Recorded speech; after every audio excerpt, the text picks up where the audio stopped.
The soldier hit the floor before the paramedics could even call it. 3 entrance wounds. Clustered. Deliberate. Someone had been trained to put them there. Nurse Cara Dillon saw it from across the ER bay and felt her stomach drop. Not from shock, but from recognition. She knew that pattern. She had documented that pattern in places that didn't exist on any official map. She took one step forward. "Back to your station," the hospital director said, cutting her off without looking at her. "Dr. Kessler's team has it." The man on the gurney had maybe 12 minutes. Cara knew it.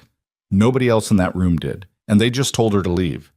If this story already has you on edge, stay with me. Hit that subscribe button right now, drop a like, and tell me in the comments what city you're watching from. I want to see how far this story travels. Now let's go.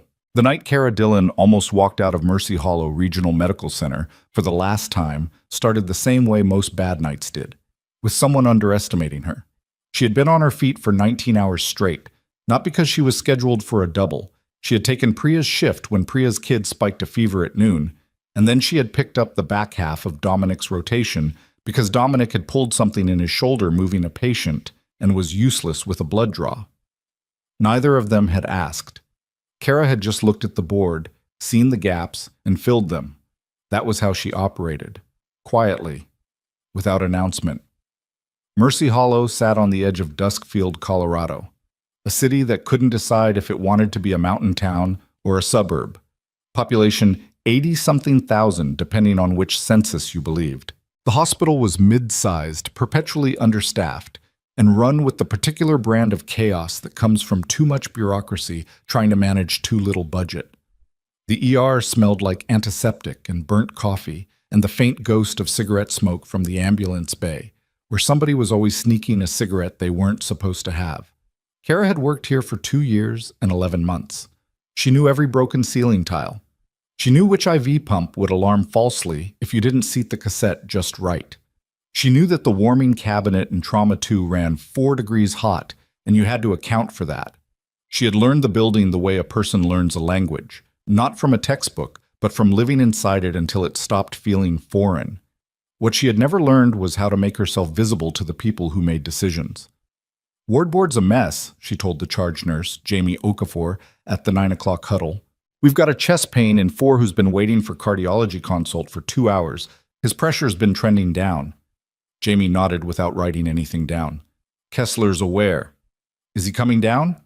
"He's aware," Jamie repeated, with the tone of someone who had already had this conversation twice tonight and didn't want to have it a third time. Cara let it go.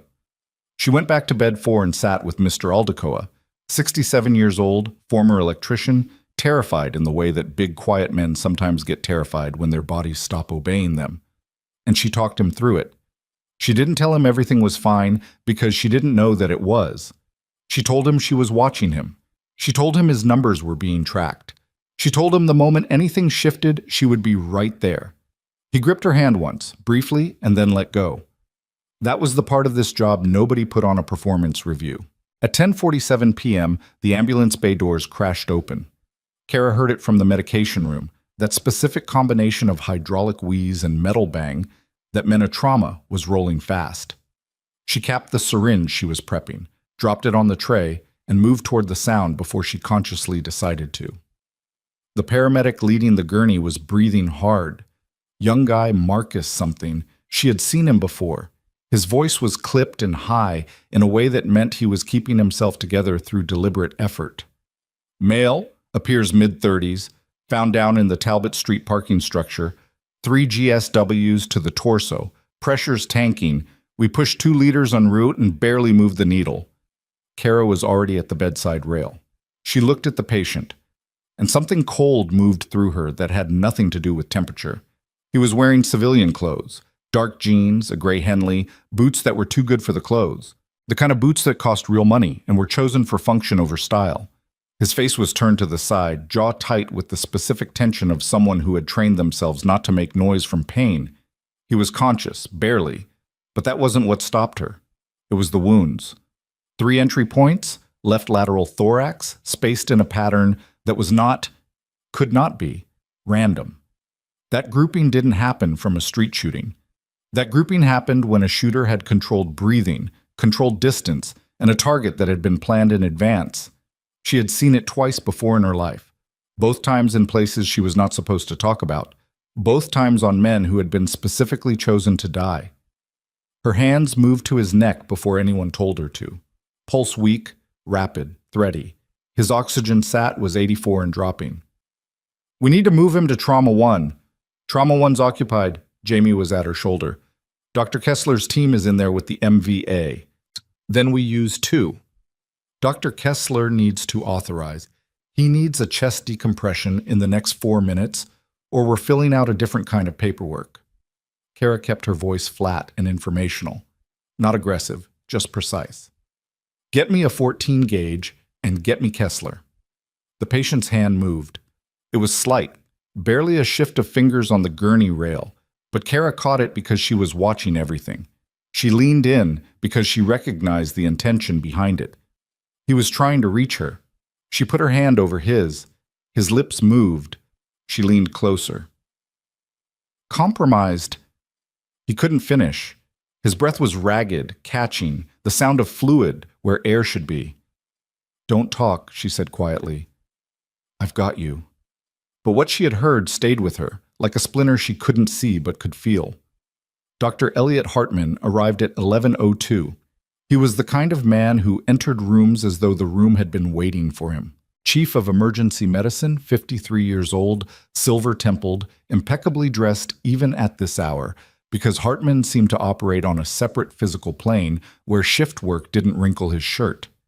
He had a reputation for clinical precision and an equally strong reputation for not listening to people he considered beneath his attention. Kara was, categorically, beneath his attention. "Status," he said to Jamie, not to Kara. Jamie relayed everything Kara had said, almost word for word, with the slight but significant difference of not mentioning who had said it. Hartman snapped on gloves, approached the patient, did his own assessment with the focused efficiency of someone proving a point, and then looked up. "Tension pneumo, possible hemothorax. Get me thoracic on the phone and prep for needle decompression."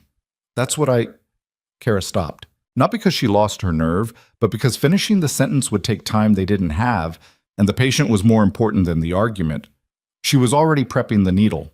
Hartman looked at her hands, then at her. Something passed across his face that wasn't quite acknowledgement, but was close to it. He didn't tell her to stop. She took that as permission and kept moving. The procedure took 90 seconds.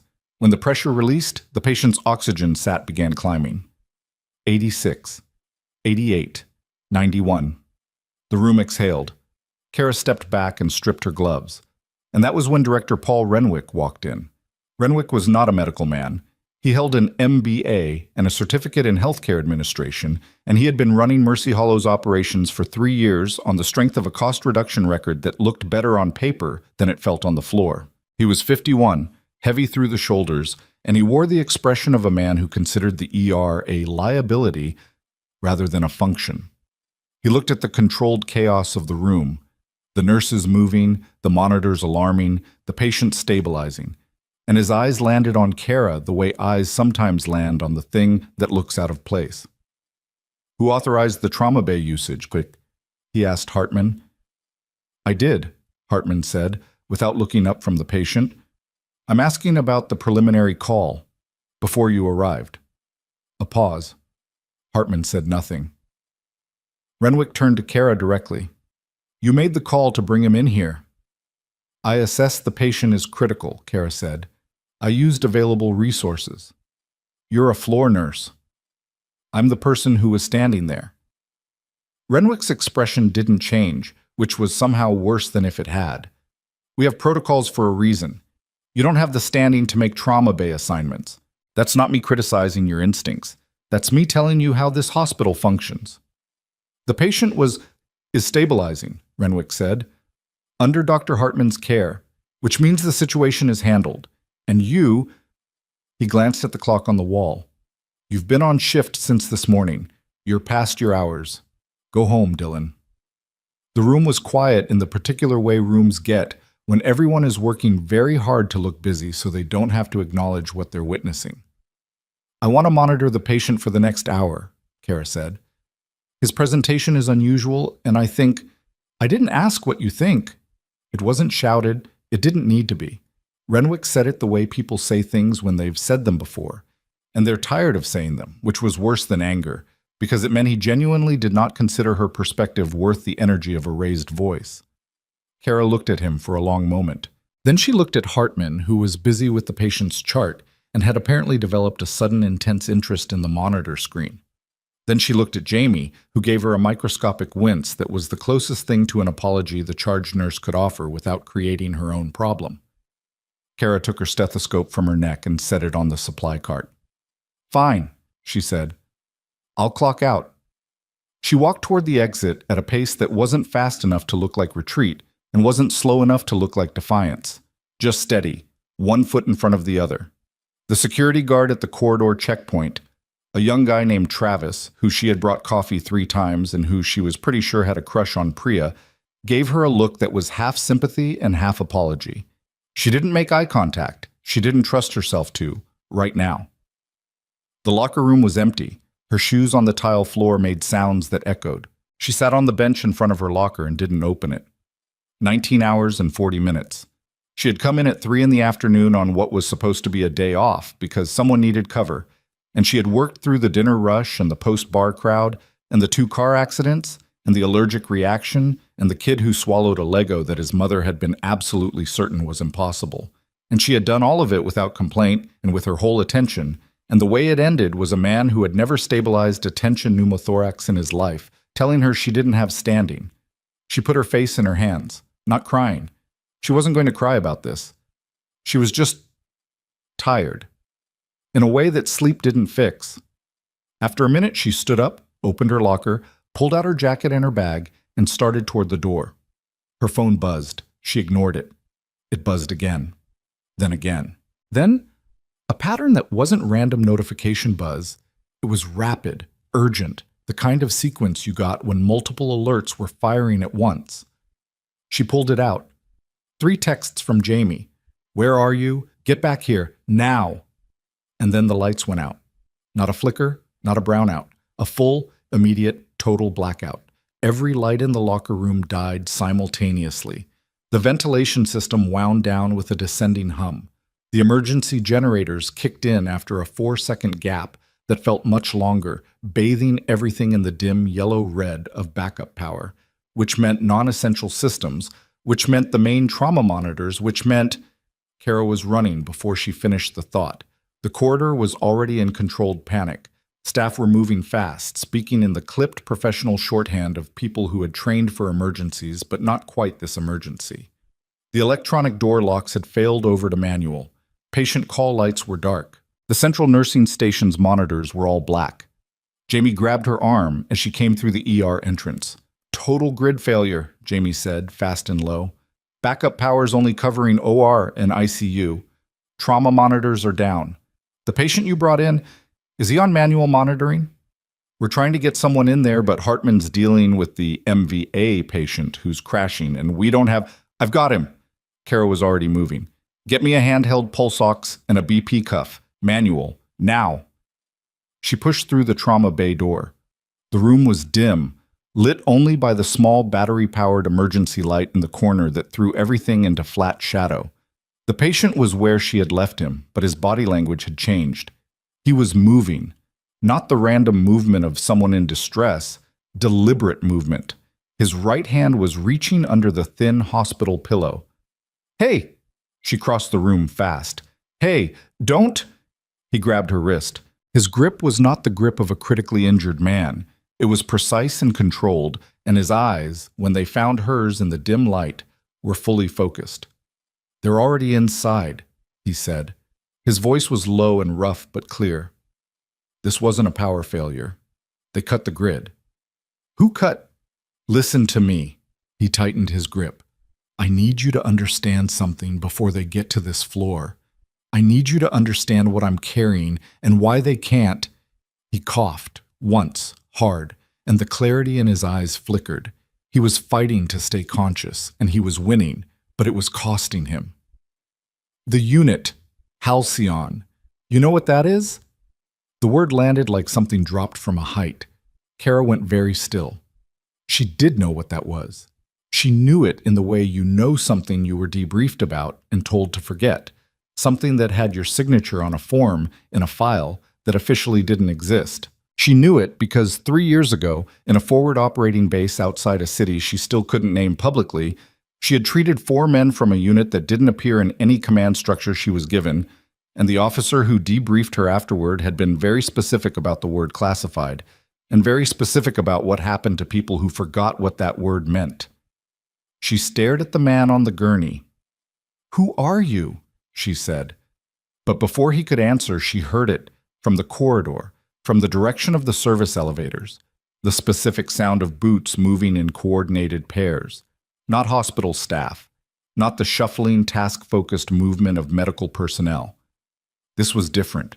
This was the pattern of people who moved in formation even when they were trying not to. Kara let go of his hand and turned toward the door. Through the small reinforced window in the trauma bay door, in the dim backup lighting of the corridor, she counted 3 figures in gray maintenance uniforms moving toward the nursing station. They were not checking equipment. They were not consulting any work order. They were moving with a purpose that had nothing to do with fixing the power. And one of them, just briefly, turned his head toward the trauma bay door. His eyes scanned the window. Kara stepped back, flat against the wall, out of the line of sight. Her heart was doing something complicated in her chest. Not racing. That wasn't quite it. It was the thing she had felt once before, on a mountain road outside of a city that didn't exist, when the convoy she was with went quiet because someone on the radio said a word that meant stop moving and do not make a sound. That particular awareness, that specific recalibration of every sense. She looked at the patient. He was watching her. "You've done this before," he said. It wasn't a question. Kara moved to the supply cabinet on the far wall. Her hands went to the latches automatically, and she found the emergency kit.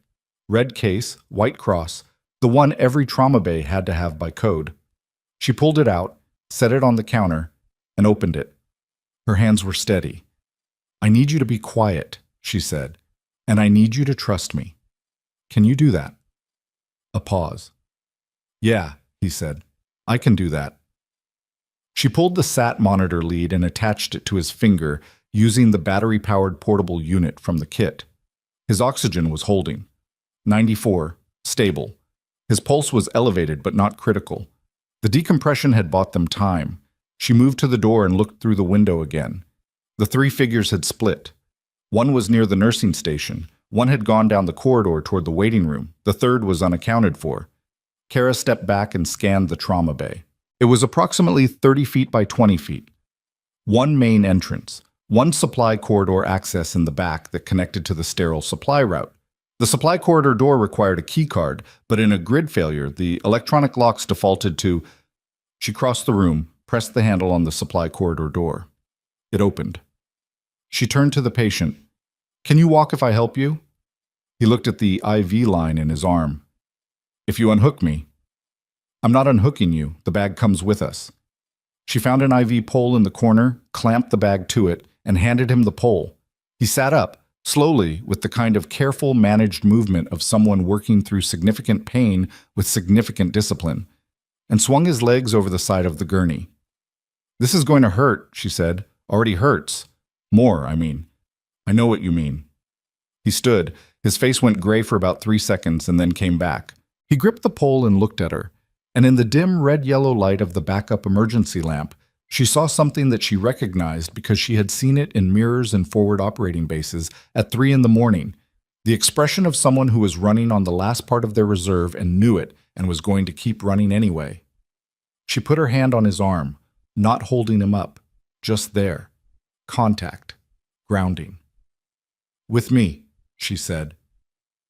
They moved through the supply corridor as the sound of coordinated boots reached the trauma bay door. The corridor was narrow and dark, lit only by the glow of the emergency exit signs at either end. The IV pole wheels caught on a floor seam and she caught it before it could clatter. Her other hand was at the patient's side, monitoring his pace. He was moving better than she expected. He had done this before too. She could see it in the way he moved. Economical, deliberate, saving effort. Behind them, she heard the trauma bay door open. A voice said, quietly, to someone, "Clear." And then another voice, further down the corridor from where she had last seen one of them. Nursing station's asking about the blackout. Someone's going to call security in about 2 minutes. We don't need 2 minutes. Kara pressed her back to the corridor wall and held still, her hand on the patient's arm, feeling his pulse through the contact. He had stilled completely, not from weakness, from practice. 20 seconds. The sound of the trauma bay being searched. The systematic nature of it, cabinet by cabinet, corner by corner, was the most frightening part.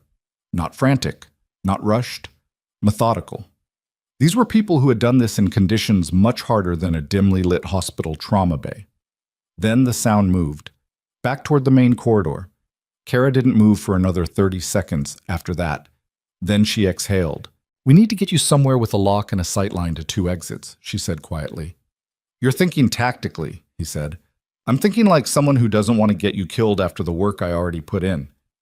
He made a sound that might have been the beginning of a laugh, aborted quickly by what was clearly a stab of pain. "Fair." She started moving again. "What's your name?" A beat. "Garrett," he said. "Sergeant First Class Daniel Garrett." "Dillon," she said. "Kara Dillon. I used to be a medic." "I know," he said. She stopped walking, turned, and looked at him. In the dark corridor, his face was hard to read, but his voice, when he spoke again, was careful and deliberate and meant to land. "Why do you think they cut the power to the whole hospital, Dillon?" he said. "They didn't just come for me." The emergency exit sign at the end of the corridor buzzed softly in the silence. Kara looked at it for a moment.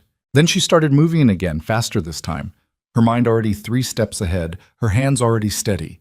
The part of her that she had spent almost 3 years burying in locker rooms and double shifts and quiet self-erasure surfacing now with the calm, flat clarity of something that had never actually gone away. It had just been waiting. The supply corridor connected to the hospital's central utility spine, a long, low-ceiling passage that ran the building's length like a hidden nervous system. Kara knew it existed because she had once spent 20 minutes down here looking for a replacement infusion pump that maintenance swore they'd restocked. She had found the pump.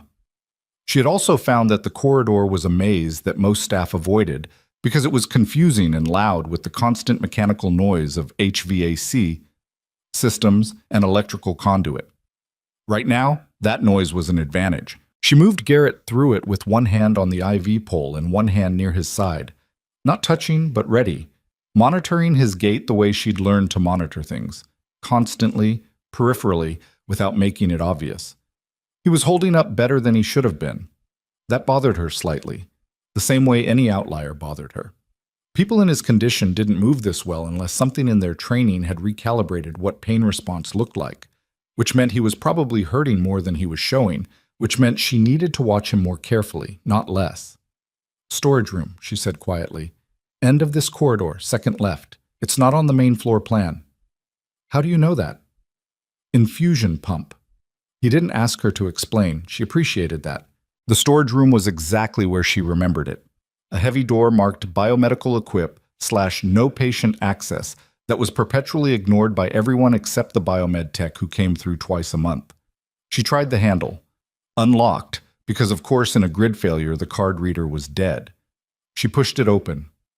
Inside, shelving units, equipment cases, the particular smell of rubber and mineral oil and old cardboard. One narrow window near the ceiling, ground level outside, letting in the minimal ambient light of the hospital parking structure. She got Garrett to the wall farthest from the door and eased him down to sitting. He didn't protest, which told her he needed it. She hung the IV bag on a shelf bracket and checked the drip rate by feel, still running. She pulled the portable SAT monitor from her pocket. She'd grabbed it automatically when they left the trauma bay, one of those reflexes she hadn't known she still had, and clipped it back on his finger, 94%. Pulse 98. Down from 112 when they'd left the bay. "You're stabilizing," she said. "Told you I could walk." "You could walk. Doesn't mean you should." She sat back on her heels and looked at him directly for the first time with actual light, even the dim gray kind coming through the ground-level window. He was mid-30s, as the paramedic had said. Square jaw, the kind of face that looked like it had been through things and hadn't quite recovered its original shape. a scar running through the left eyebrow that was old enough to be faded. He looked like someone who had spent a long time being useful in conditions that didn't make the news. "Halcyon," she said. "Tell me what happened." He was quiet for a moment, not stalling. She could tell the difference between someone constructing a lie and someone deciding how much truth to give. He was doing the latter. "You know what the unit was," he said finally. "Forward recon, black budget. No command signature above a certain pay grade." She paused. "I treated 4 of yours once. I was never told their names." "Valdez, Huang, Sorrento, and Briggs," he said. "Outside Cotan, 2019. She said nothing, but something shifted in her chest. She had thought about those 4 men occasionally in the years since. Whether they'd made it, whether anyone had. "I was the 5th, Garrett said. "I was on the extraction vehicle when the contact happened. I wasn't hit. And now you're here."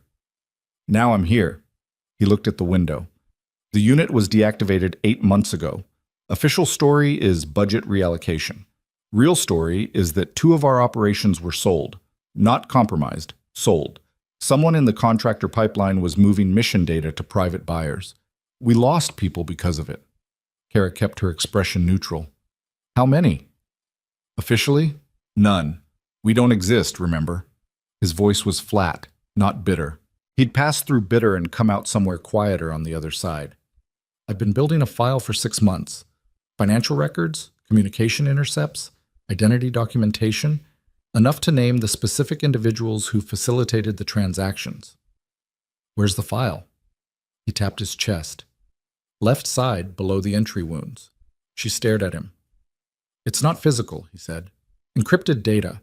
Drive embedded behind the sternum plate of a vest I was wearing when they hit me. The vest is... I don't know where the vest is. They may have it. Or the paramedics cut it off in the field." A pause. "Yeah, that's possible." "What was the vest look like?" "Standard plate carrier, gray, no markings. There was a panel on the inside left behind the ceramic, sealed with military-grade epoxy. They wouldn't have known what it was. So it might be in the trauma bay," she said, "or evidence storage, or the paramedic unit. Or whoever did this already has it." They sat with that for a moment. From above them, through the floor, she could hear movement. Not running, controlled. The kind of systematic sweep that someone ran when they had a floor plan and a purpose. She glanced at the ceiling. "They're on the main floor," she said. "How many did you count?" 3 in the maintenance disguise. There may be more outside." "There are more outside." He said it with the certainty of someone who knew how these operations were staffed. "Minimum 6 for a containment like this. Probably 8. 2 on exits, 2 on vehicle, 4 inside." "You've run this type of op." "I've run this type of op." She looked at him. "Then you know they're not going to stop at searching the floor. When they don't find you in the trauma bay, they expand the search radius systematically, and they do it fast because every minute they're inside a hospital is a minute closer to someone noticing." "How long do we have?" "Minutes," she said. "Maybe 10. She stood up and started moving around the storage room, pulling inventory with her eyes. An equipment case with a broken latch. A box of surgical drain tubing. 3 portable cardiac monitors, outdated models, stripped for parts. A rack of supply boxes with a contents label that she read quickly in the dim light. She pulled one box. Sterile wrap, 4x4 gauze, surgical tape, and set it on the nearest flat surface. "I need to check the wounds," she said. "We don't have time. We have 7 minutes. I need 2 of them." She was already pulling supplies. "If one of those entry points is bleeding internally in a way we haven't caught, you fall down in the middle of wherever we're going next, and we're done regardless. So sit still." He was quiet. She lifted his gown and looked. The decompression site was clean. The needle had relieved the tension pneumothorax and the pressure was staying down, which meant the underlying injury wasn't as catastrophic as it could have been. The other 2 entry wounds were packed from the field intervention, both tracking obliquely through soft tissue rather than vitals, which was either extraordinary luck or extremely poor marksmanship, neither of which she'd mention. She pressed gently around the lower wound. He didn't flinch. She pressed harder. Still nothing. "You're either in shock or your pain threshold is genuinely ridiculous," she said. "Little of both, probably." She retaped the packing, firmer this time, and stepped back. The decompression is holding. You've got internal bleeding somewhere, but it's not acute. If it were, you'd already be in trouble. We need to get you to actual OR level care within a few hours, or that changes. Are we clear on that? Clear. I'm not negotiating with you on that timeline. I said clear, Dylan. She dropped the used supplies in the corner and looked at the door. There's a fire exit at the end of the utility corridor. It connects to the parking structure on the east side of the building. If they have exits covered, they have the main exits covered.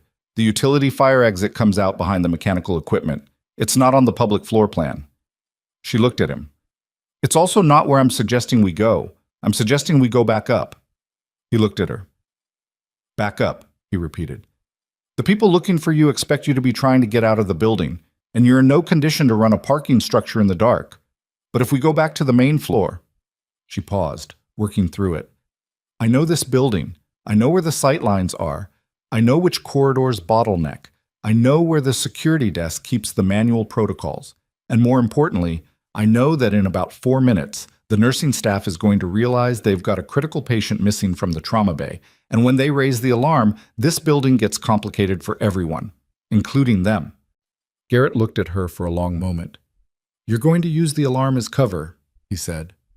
I'm going to use the alarm as cover. Another pause. Okay. Can you stand? Already did it once. She helped him up anyway. They came back through the utility corridor in the opposite direction, moving faster this time because they had to. Garrett managed the IV pole one-handed and kept pace better than she expected, though she could hear the effort in his breathing. Controlled, measured, the kind of breathing that was being deliberately managed rather than occurring naturally. She stopped him at the corridor junction. Listen, she said. They both went still. Above them, she could hear the beginning of it, the rising pitch of voices from the main floor. Not panic yet. Confusion. The specific auditory signature of people looking for something that should be there and wasn't. And then cleaner and sharper, cutting through the general noise, Jamie's voice, at a volume Jamie almost never used. Where is he? Somebody tell me where the patient from Trauma 1 went. Trauma 2, another voice corrected. I don't care which one. He's not there. Where is he? Maybe Hartman moved him. Hartman is in surgery. He didn't move anyone. Someone get me security. Kara timed it. She gave it 45 seconds for the confusion to peak, for staff attention to be pulled toward the trauma wing, for the maintenance disguise search team to recalibrate toward the internal alarm rather than methodical sweep. Then she pulled open the stairwell door at the corridor end, got Garrett up 2 flights to the 3rd floor. Slowly, painfully slowly, him gripping the rail with one hand and the pole with the other, her behind him counting his breaths, and came out into the surgical prep corridor. 3rd floor was quieter. Backup power was better up here because it was adjacent to the OR suite. The lights were at maybe 60% of normal, which felt almost bright after the ground floor darkness. She pushed him into a recessed doorway, supply access, staff only, and pressed the door shut behind them. He was breathing harder now. She checked the SAT monitor without making a production of it. 92%, down 2 points from the climb. Give me a minute, he said. She gave him 90 seconds, then said, We need a working phone. The cell network might be up even if the landlines are down. My phone's gone. They took it in the parking structure. She checked her own. 3 bars, emergency calls only. Whatever they'd done to the grid had also interfered with the local cell infrastructure. She tried to call out anyway. The call connected for 2 seconds and then dropped. She tried a text instead. It wouldn't send. The spinning indicator just sat there. Okay, she said. Different plan. There's a charge nurse station at the end of this corridor that has a hardwired emergency line. It's not on the main hospital system. It goes direct to county dispatch. It's there for OR emergencies if the main communications go down. You know a lot about the infrastructure of this building. I cover a lot of shifts. She peered around the doorframe. The corridor was clear. If I can get to that line, I can reach someone. Who? The police? I was thinking more specific than that.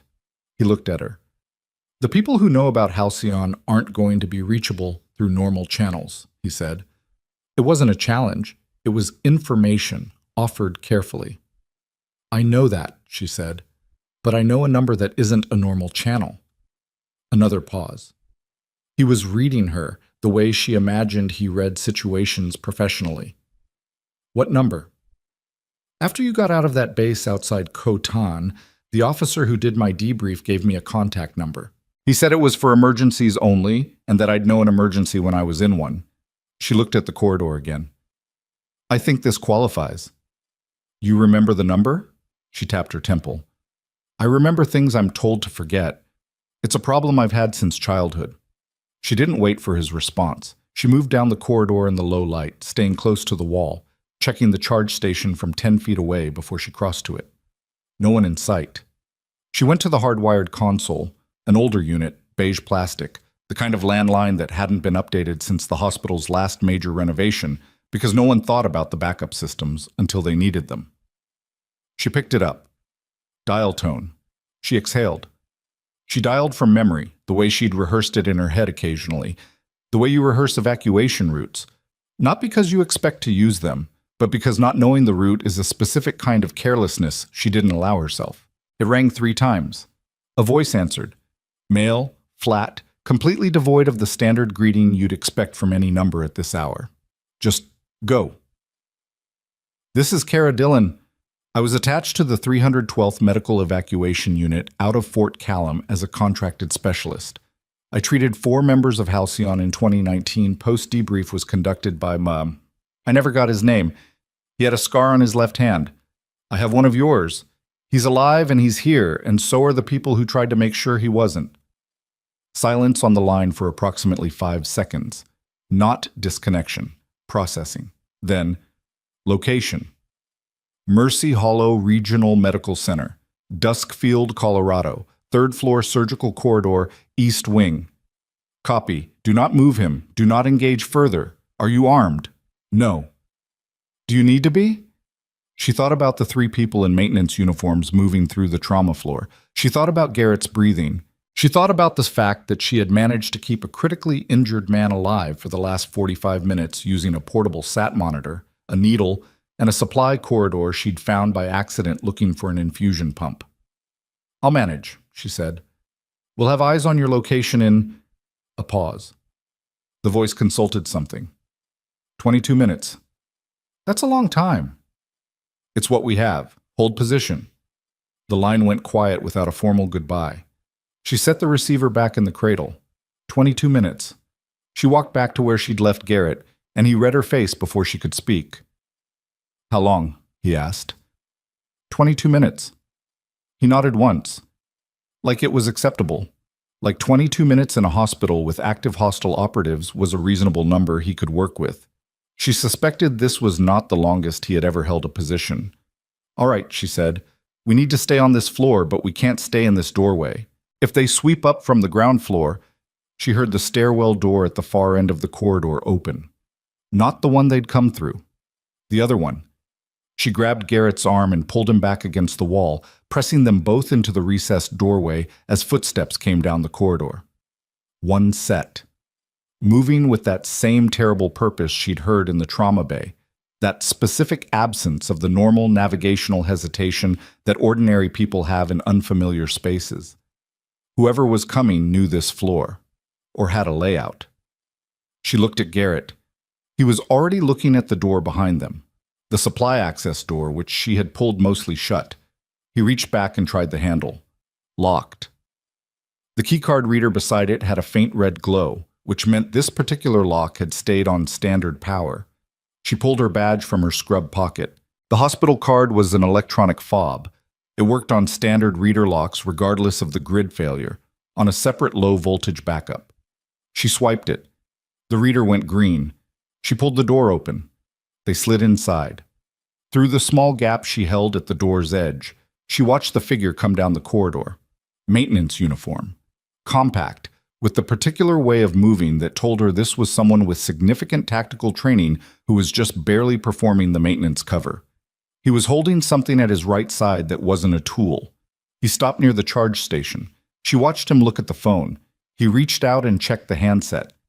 Maybe checking for warmth. Maybe checking the last dialed indicator if the unit had one. Old models sometimes did. She didn't breathe. He set the handset down, looked at the corridor, moved on. She let the door close another centimeter until the gap was almost nothing. "He's going to find us," Garrett said, barely a sound. "Not yet." She counted seconds, watched through the gap until the figure had moved beyond her sight line. "He doesn't know which room we're in, and he can't open staff access doors without a badge. He'll do a visual sweep of the corridor and move on to the next floor. Or he'll call for backup. If he calls for backup, we'll hear comms. Do you have a radio on them?" He thought about it. "Probably.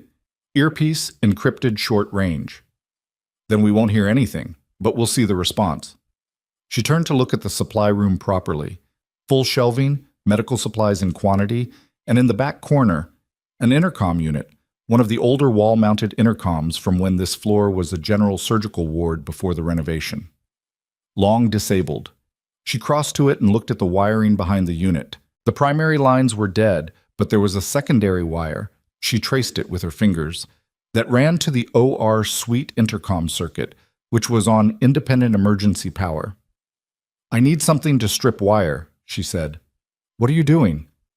"The OR suite intercom is on its own power loop. If I can bridge this unit to that circuit, I can reach the OR desk." She looked around the shelving. "I need a blade, a pair of scissors, anything sharp enough to strip insulation." Garrett reached into his boot. She stared as he produced a folding knife. Compact, matte finish, the kind of thing you carried because you always carried it, because the day you didn't was the day you needed it. "I've had it since the parking structure," he said. "They didn't pat me down before the ambulance arrived." She took the knife, opened it, and started working on the insulation. Her hands were steady. She noticed this in an abstract way, the way you notice things about yourself when you're operating in a mode that sets aside the noise of normal consciousness.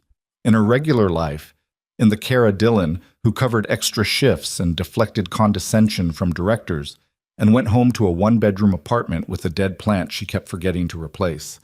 Her hands sometimes shook after hard cases. Sometimes she sat in the car in the parking structure for 10 minutes before she could drive. She was not someone who had her anxiety sorted out. She was, in fact, quite bad at being fine. Right now, her hands didn't shake. She stripped the wire with 2 clean cuts and touched the exposed ends to the OR circuit terminals. Static. Then the soft double click of an active intercom circuit. She pressed the call button. "OR desk. Is anyone at the OR desk?" A pause. Then a woman's voice, startled. Who is this? This line hasn't worked in..." "I know. I'm Cara Dillon, ER nurse. 3rd floor East Supply Room. I need you to listen to me without asking too many questions. There are people in this building who are not hospital staff. They came in through the service entrance during the power failure. They are looking for a patient, and I have that patient. I need you to quietly, without alerting anyone at the main nursing desk, call Duskfield Police Direct Dispatch, not 911, the direct line, and report an intruder event." Silence. Then, "Are you serious?" "I wouldn't have bridged a dead intercom circuit if I wasn't serious." Another pause. "There's a man here in the OR with us," the OR desk nurse said, and her voice had shifted, dropped lower. "He said he was from facilities. He came in about 15 minutes ago. He's been standing near the door." Cara looked at Garrett. He had heard it. The man at the OR desk was not from facilities. They had put someone on the surgical floor before the grid went down, which meant this was not an improvised response to Garrett's presence in the ER. This had been planned before he arrived, which meant they had known he was coming, which meant someone inside had told them. "Lock the OR internal door," Cara said. "Do not let him out. Can you do that?" The OR desk nurse's voice was shaking. "I think so. The manual lock, yes. Do it now, and call that number." She released the intercom button, turned to Garrett. His face was doing the same controlled neutral thing it did when he was processing, but his eyes had something behind them now, something harder and older. "Someone in this hospital knew I'd be coming here," he said. "Or they knew you'd come to an ER in Duskfield if you were hit. If they knew your fallback procedures, nobody knows my fallback procedures. Then someone knew your approximate location and put assets in position at every major ER in the area." She looked at him. How many hospitals are there in Duskfield? 2. This one in Crestview on the north side. Then they split the team, half here, half there, waiting. He was quiet. She checked the sat monitor, 91%, still holding, barely. He needed real intervention within the next 2 hours, or the internal bleeding she suspected would become internal bleeding she couldn't manage. 18 minutes, she said, checking the time. 17 and a half, he corrected, because apparently he'd been counting from the moment she'd made the call. She almost said something about that, then didn't. She sat down on the floor of the supply room with her back against the shelving, facing the door, and listened. The building had its own language. She'd learned it over 3 years. And right now it was telling her that the ground floor was actively chaotic, staff moving in unusual patterns, the specific sound of raised voices that meant an announcement was coming or had already come. Somewhere above them, she thought she could hear sirens. External, getting closer. Police might be responding to the OR call, she said, or they're being staged.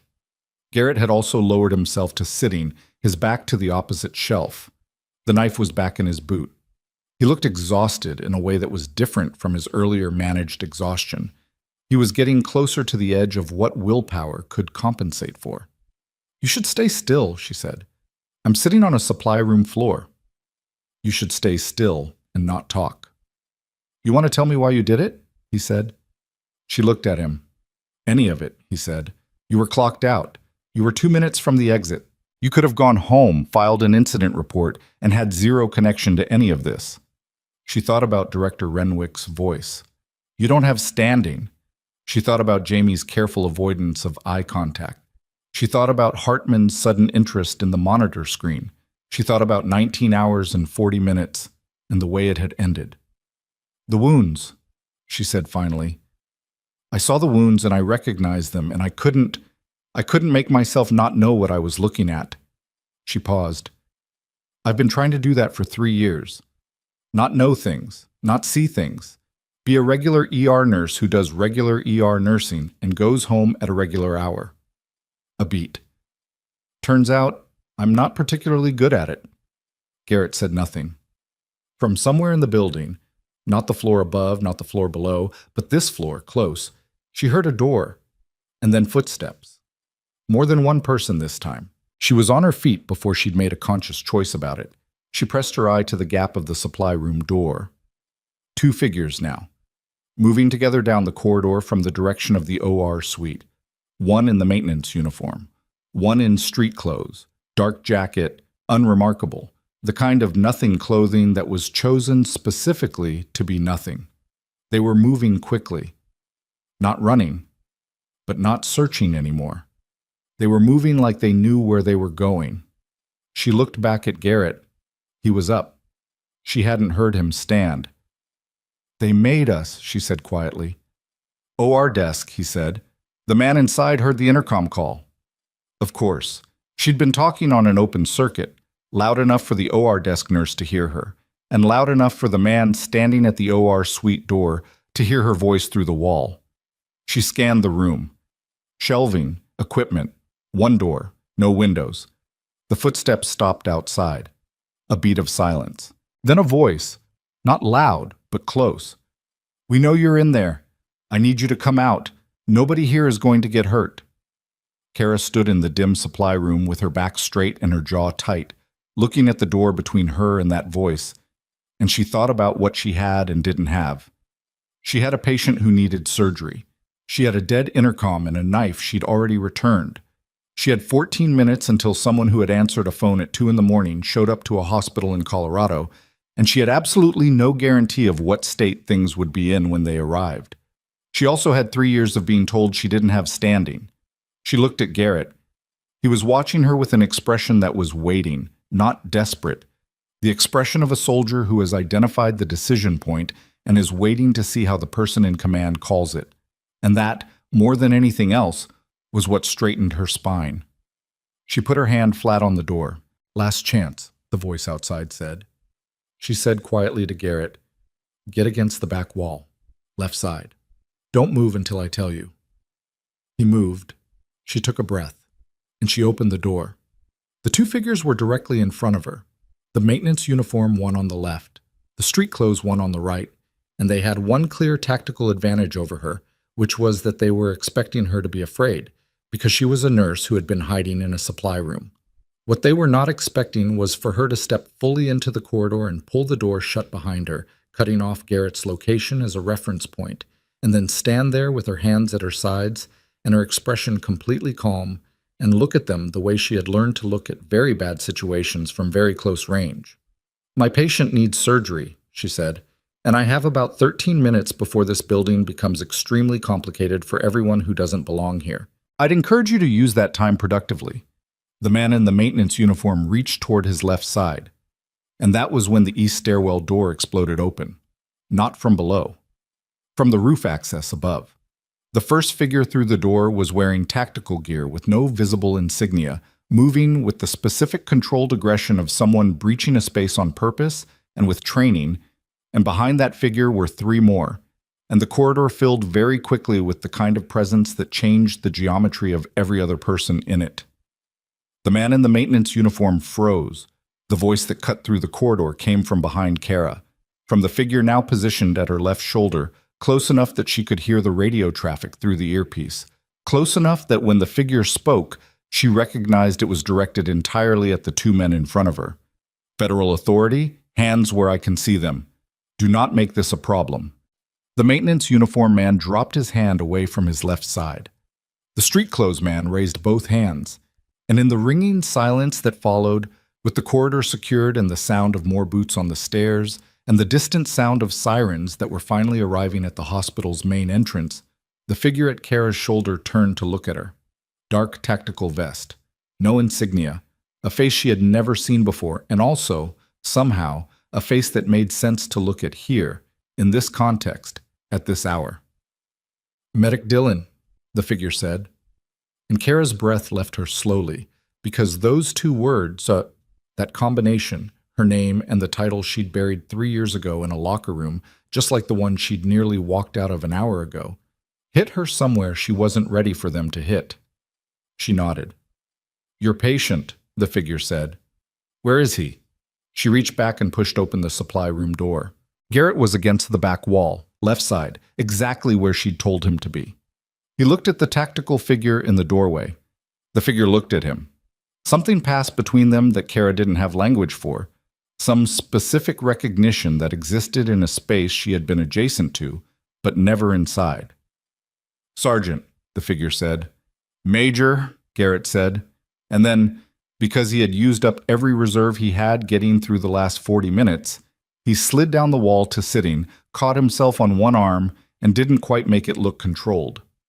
Kara was already at his side. "Sat monitor," she said to no one in particular.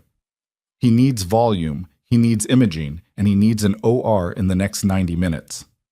From the corridor came the sounds of the hospital reasserting itself, more voices, police radios, the specific clatter of an institution suddenly dealing with consequences. The power had not come back on. The backup lighting was still casting everything in that flat emergency amber. The major crouched at Garrett's other side and looked at Kara across him. "You held this position," the major said. "It's what I was told to do. You had no backup, no weapon, and a critical patient." "I had a supply room and a broken intercom," she said. "You work with what you have." The major looked at her for a moment with an expression that was difficult to read in the amber light. It wasn't quite respect. It was something more like the recognition that comes when a category you had filed something under turns out to be the wrong category entirely. But there wasn't time for any of that. Because at the far end of the corridor, visible through the now open stairwell door, she could see Director Paul Renwick standing at the third-floor landing, and he was not looking at the tactical team, not looking at Garrett, not looking at any of the things that should have been commanding his attention.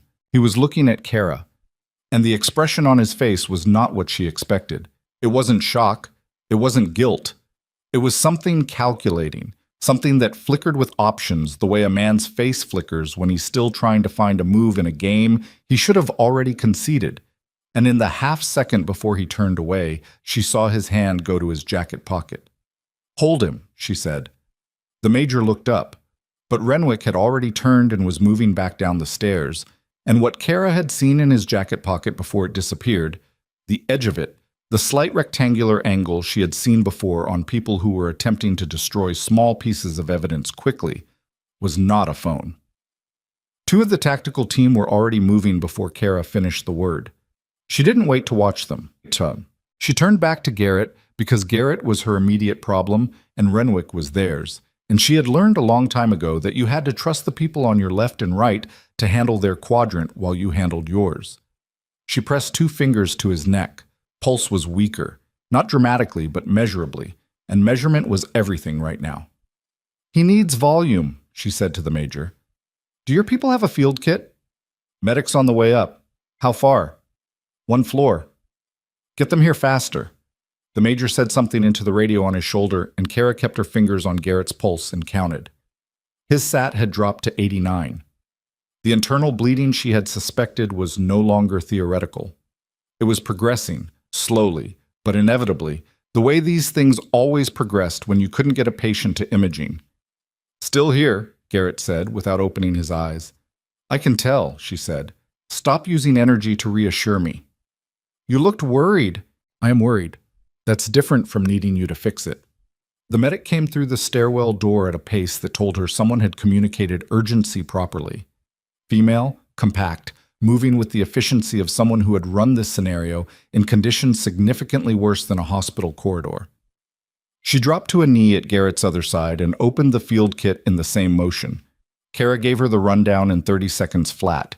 Entry wounds, decompression performed, time elapsed, current SAT, suspected internal bleeding, volume pushed en route. The medic listened without interrupting, confirmed 2 points, and started a second line in Garrett's right forearm before Kara finished her last sentence. "You the one who did the decompression?" the medic asked. "Yes." "Nice placement." "It was either that or watch him die." The medic looked up briefly. "Works too." She pushed fluids. "We need to move him, or is operational." 3rd floor OR suite is on independent power. There's a situation in there that should be resolved by now. Kara looked at the major, who was on the radio again. He held up 2 fingers. 2 minutes. She relayed that. 2 minutes and the OR suite is clear. The medic nodded and kept working. Kara stood and gave herself 3 seconds to do what she hadn't allowed herself to do for the last hour, which was feel the full weight of what was happening. The corridor. The amber light.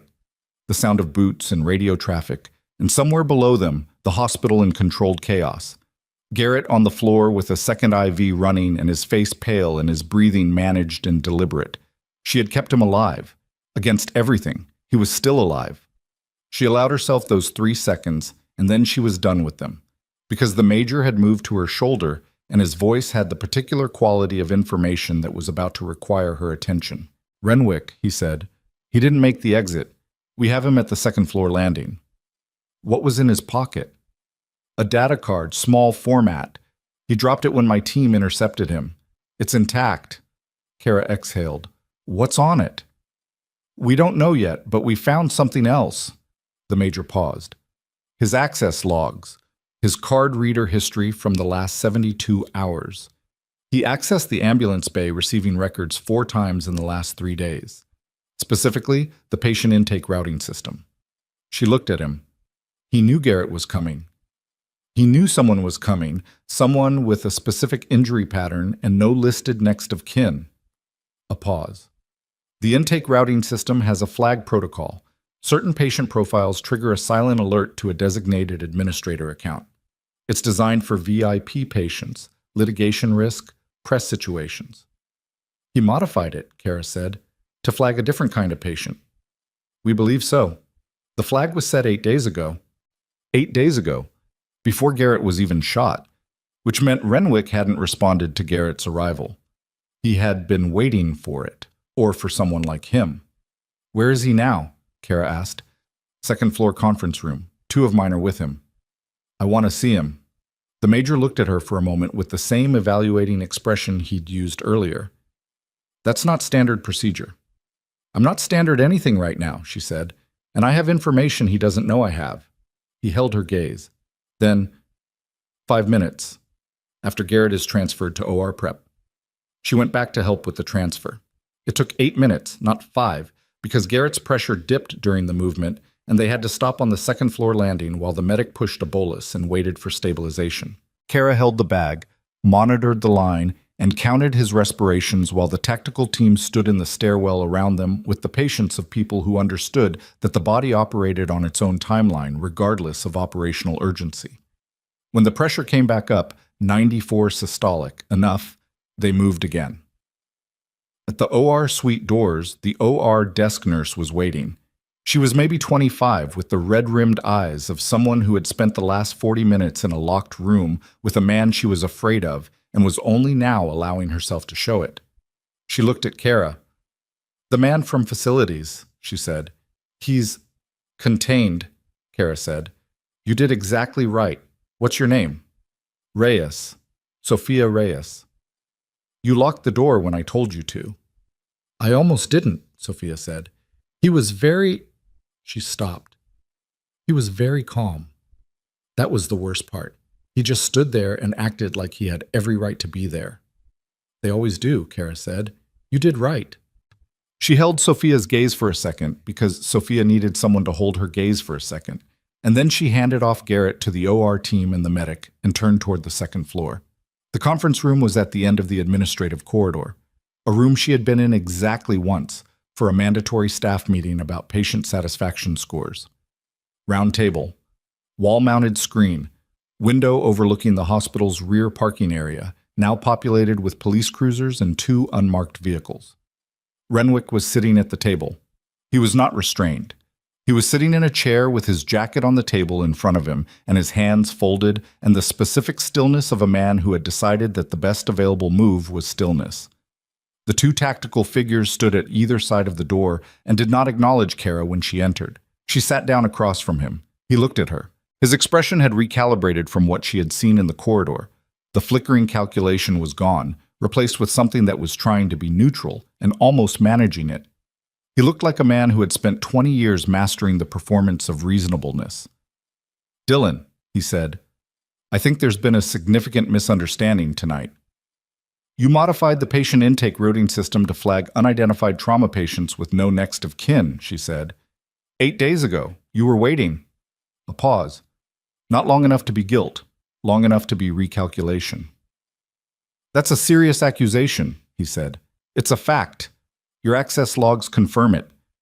She kept her voice level. "You used this hospital as a net. You built a procedure into the intake system that would tell you when a certain type of patient arrived so that you could tell other people, and those other people could come in here and finish what they started." She let that sit. "You turned a hospital into a kill site." Something moved across his face. Just briefly. Not remorse. Exposure. The look of something that has been in the dark for a long time suddenly finding itself in light and not having had time to prepare. "You don't understand the scope of what you're involved in," he said quietly. "I understand that a man almost died in your ER tonight because you told someone he was here. That man is carrying information that would—" "I don't care what he's carrying." She leaned forward.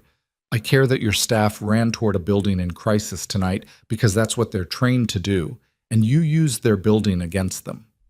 I care that Jamie Okafor called a code on a missing patient at 2 a.m. because she thought she'd lost someone. I care about the OR nurse who spent 40 minutes locked in a room being afraid." She paused. "I care about the patient I almost walked away from because you told me I didn't have standing." He looked at her. "That's what you're angry about," he said, and his tone shifted. The particular tone of a man who has found what he thinks is a lever. "This is personal."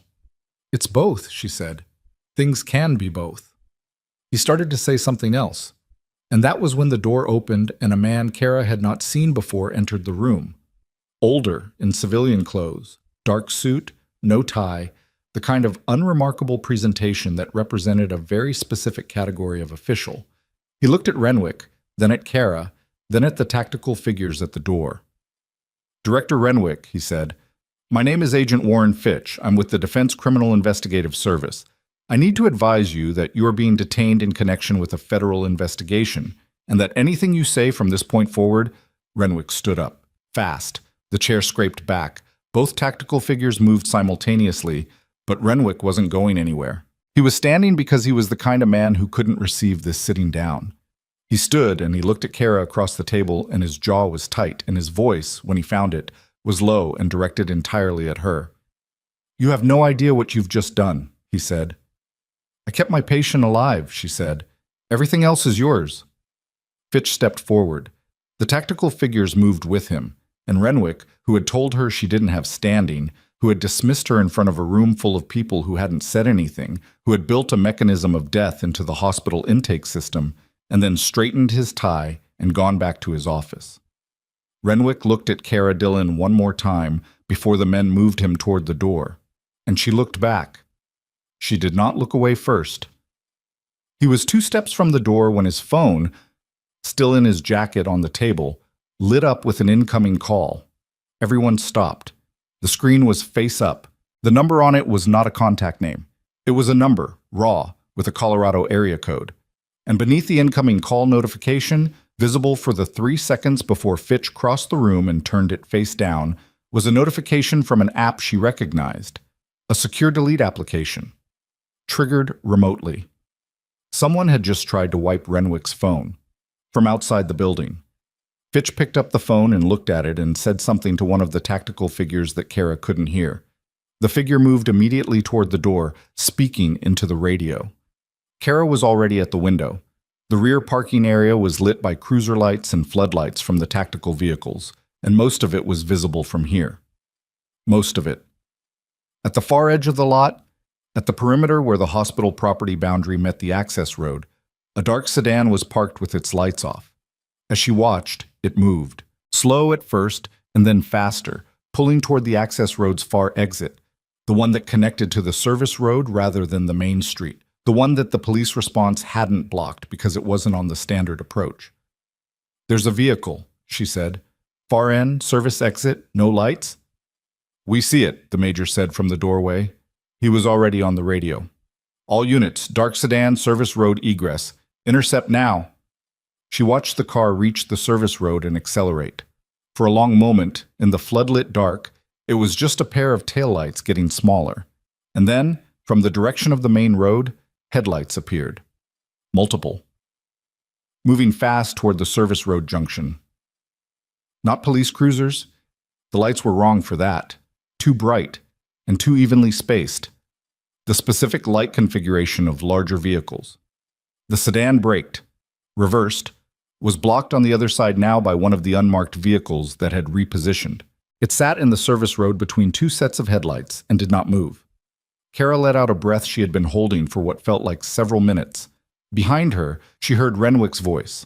Not loud, not dramatic, just the voice of a man watching a structure he had built for years collapse in a single night. He said, "I want a lawyer." "That's your right," Fitch said. "I want one now." "That's also your right." She turned from the window. The room was full of people doing what needed to be done, and none of them needed her for it. Renwick was being managed. The vehicle outside was contained. Garrett was in surgery prep. The building was not normal, would not be normal for a long time, but was no longer under active threat. She should have felt something clean, resolution, or relief, or the particular satisfaction of something finished. What she felt instead was the specific exhaustion that comes after adrenaline has burned completely through your system and left nothing behind it, and underneath that, something she couldn't immediately name. Not empty, just reconfigured, like a room that had been rearranged in the dark and she was still learning where the furniture was. She walked out of the conference room. The administrative corridor was quiet. The backup lighting hummed. Her shoes made the same echoing sound they always made on hospital tile, the same sound they'd made in the locker room when she'd sat down on that bench an hour and 40 minutes ago. She stopped at the window at the end of the corridor. Outside, the parking lot was full of lights and vehicles and the organized aftermath of intervention. The building was holding. Everyone she could account for was still breathing. Her phone buzzed. She looked at it. 1 bar. A text from Jamie sent 12 minutes ago, just getting through. "Where are you? Please respond. We have a situation." She typed back. "I know. I'm on the 2nd floor admin corridor. I'm okay." 3 dots appeared immediately. Then, "The patient from trauma 2 is alive?" Yes. How? She looked at the text for a moment. I'll explain later, she typed back. How's the chest pain in bed 4? A pause longer than the previous ones. Then, cardiology came down 20 minutes ago, caught a STEMI. He's in the cath lab. Another pause. You flagged him at 9. I know. Kara. Yeah. Who are you? She looked at the text, at the question, which was not really a question, which was Jamie, who had worked beside her for almost 3 years without actually seeing her, finally seeing her. Not the whole picture.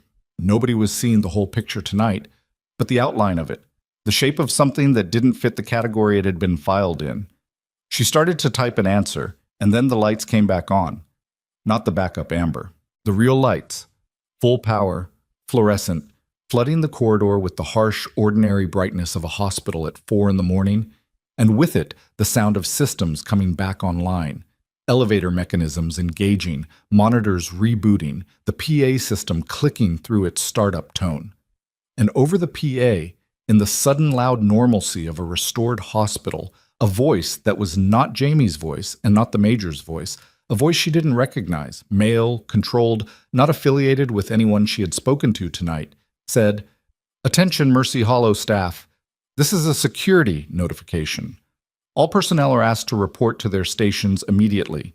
All visitors and non-essential personnel are asked to proceed to the main lobby." Normal language. Standard emergency resolution announcement. Except the voice reading it paused, and in the pause she heard something behind the pause. Not static, not technical noise, but a breath. A controlled breath. The kind of breath you heard from people who were managing their voice deliberately in a specific way she recognized. And then the announcement finished, but the PA didn't click off the way it should have. It stayed open. And from somewhere in the building, from whatever room or station had been used to make the announcement, she heard, faint, barely there, just long enough to be unmistakable, the sound of a door closing. Not the mechanical click of a standard interior door, the heavy pressurized seal of a specific kind of door, the kind found in one location in this building that she knew of. The server room, on the basement level, which meant someone was in the building's central server room right now, and the announcement had been covered, and the power had come back on not because the grid failure had been resolved, but because someone needed the hospital's systems running again. Someone who hadn't been in that sedan. Someone who had stayed inside. She was already moving before she'd made a decision about it. The stairwell at the end of the administrative corridor took her down 2 floors in under 20 seconds, and she came out into the basement level at a near run, which she immediately slowed because running in a hospital basement at 4 in the morning when you didn't know what was in the server room was a good way to make the kind of noise that removed any remaining advantage she had. The basement was different from the floors above. No backup lighting down here. The emergency circuit hadn't reached it, which meant the power restoration had lit the overhead fluorescence at full clinical brightness, and that brightness felt wrong after the amber dark of the last hour. Everything too visible, too exposed. The corridor ran straight from the stairwell to the maintenance wing, with the server room halfway down on the left side behind a door marked Network Infrastructure / Authorized Access Only. The door was closed. She stopped 10 feet from it and listened. Nothing from inside. No movement. No sound. Nothing that would tell her if someone was still in there or had already finished whatever they came to do and gone. The PA announcement had bought maybe 90 seconds of cover. Long enough to do something specific, not long enough to do something comprehensive. She pulled out her phone. 1 bar, still. She typed fast to the major, server room basement level, someone inside during announcement. May have accessed hospital systems. The response came back in under 15 seconds. Hold position, do not engage. She looked at the door. She looked at the text. Then she swiped her badge across the reader. The lock disengaged. She pushed the door open with her shoulder, staying to the side of the frame, not presenting herself as a target in the doorway. Old habit. The kind that apparently never actually left regardless of how many years you spent trying to be a different kind of person.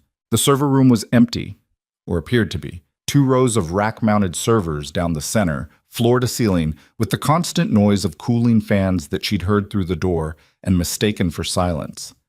The room was maybe 40 feet long and lit by the blue-white status lights of active equipment on top of the fluorescents overhead. Cold. Server rooms always ran cold. The smell of electronics and processed air. She moved along the first rack, checking the gaps between units. At the far end of the second row, she found what she was looking for. Not a person. A device.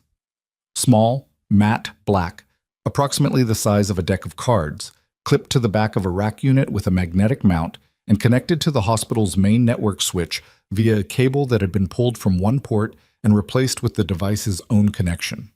A small LED on the device blinked green in a slow, steady rhythm.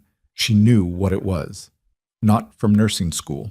From a briefing she had attended in a room with no windows, given by a man who explained in very flat language what hostile network intrusion looked like at the hardware level. It was a persistent access device. Once connected to the network, it created a backdoor that survived system resets, power cycles, and standard security scans. Whoever had placed it was not trying to access the hospital's systems tonight. They had already accessed them. They were building a way back in. She took a photo with her phone, then she did not touch it, because removing it incorrectly would trigger whatever data destruction protocol was built into the device, and the data on it was almost certainly more valuable intact than gone. She backed out of the server room, kept the door held open with her foot, and called the major's direct line instead of texting. He picked up on the first ring. "Server room," she said. "Far end of the second rack row. Network access device. Mag-mounted. Currently active. Green indicator. It needs a forensic extraction. If you pull it wrong, it'll wipe." She paused. Whoever put it there is gone, but they were here during the announcement. They used the PA as cover. A beat of silence that meant he was processing and redirecting simultaneously. "How long ago?" 4 or 5 minutes. The announcement ran about that long. "Building exits are covered. If they're still inside, they may not need an exit," she said. "If the device is already running, the person who placed it has what they need. They might not care about leaving quickly." Another pause. "Stay on the line," he said. She stayed on the line. While she waited, she looked around the server room from the doorway. The cooling fans ran their constant white noise. The status lights blinked their silent code. Somewhere in this rack was the hospital's patient record system, the intake routing system, the access logs that had already started to tell a story about Renwick. And somewhere in whatever the black device had already copied, there was probably more. Data that would either confirm the picture or complicate it. She had learned to distrust clean pictures. The major came back. "We're pulling the building's internal camera footage for the last 20 minutes. The camera nearest the basement server room." He stopped. "What?" she said. "The camera nearest the server room has a 7-minute gap in the footage, starting approximately 40 minutes before the power restoration." 40 minutes before. Not during the blackout. The camera had been selectively disabled before the power came back, which meant someone had access to the camera management system before they restored the grid, which meant the power restoration itself had been the final step in a sequence, not the beginning of one. She looked at the blinking green light on the device at the end of the rack. "This was always the objective," she said, slowly working through it. Garrett was part of it, but not the main part. The main part was the building's systems. The patient flag, the intake routing modification, the network device. They wanted access to the hospital's data infrastructure. The question is why? "The hospital interfaces with 3 county health systems," the major said, and his voice had the quality of someone who was thinking out loud against their own preference for operational silence. "Duskfield County, 2 adjacent. Patient records, insurance data, pharmaceutical procurement," she said. A pause. "Garrett's file," she said. "The evidence he was carrying, you said it was financial records and communication intercepts. You said it named individuals involved in contractor pipeline data sales." "Correct." "Did it include pharmaceutical supply chain data?" The pause this time was longer. "I don't have full visibility into the file contents. That determination is above my—" "Because if it does," she said, "then this hospital isn't just a place they used to get to Garrett. This hospital is connected to the operation, the procurement system, the supply chain. Someone has been using this hospital as a node in something larger. And the device in the server room isn't a backdoor for future access. She looked at it. It's a data extraction. They came to pull records that would tell them what Garrett's file already knows, so they could destroy the originals before the investigation reaches them. The fan noise ran steady and cold around her. "Fitch," she said, "the DCIS agent. You need to get him down here now, before anyone else touches anything in this system." "Already moving," the major said. "Do not touch the device. Do not leave the room." She stayed. She was getting very tired of being told to stay in rooms. Fitch arrived in 4 minutes with a forensic technician she hadn't seen before. Young, carrying a case that looked like a camera bag but wasn't, moving with the specific haste of someone who had been briefed on the way down and was already thinking 2 steps ahead. Kara stepped aside and let them work. The extraction took 11 minutes. She watched from the doorway, not because she needed to, but because she had nothing else to do, and she was not ready to go back upstairs and sit with her own thoughts. When Fitch finally turned to her, his face had the flat, controlled expression of someone who had just confirmed something they hadn't quite let themselves believe until this moment. "The device had been running for approximately 50 minutes before you found it," he said. "It pulled records going back 14 months. Patient intake data, procurement invoices, pharmaceutical transfer manifests." He paused. "And personnel access logs." "Whose?" Fitch looked at her steadily. "Primarily Renwick's, but also 2 members of the Pharmacy Oversight Committee and 1 person in the hospital's external contracting department." He paused again. "And Dr. Elliot Hartman." She heard the name and said nothing. Hartman, who had arrived after her, claimed the procedure, documented it under his credentials, and then developed a sudden interest in his monitor screen when Renwick dismissed her. Hartman, who had been in the building all night, running the MVA case, authoritative and untouched, and never where the chaos was.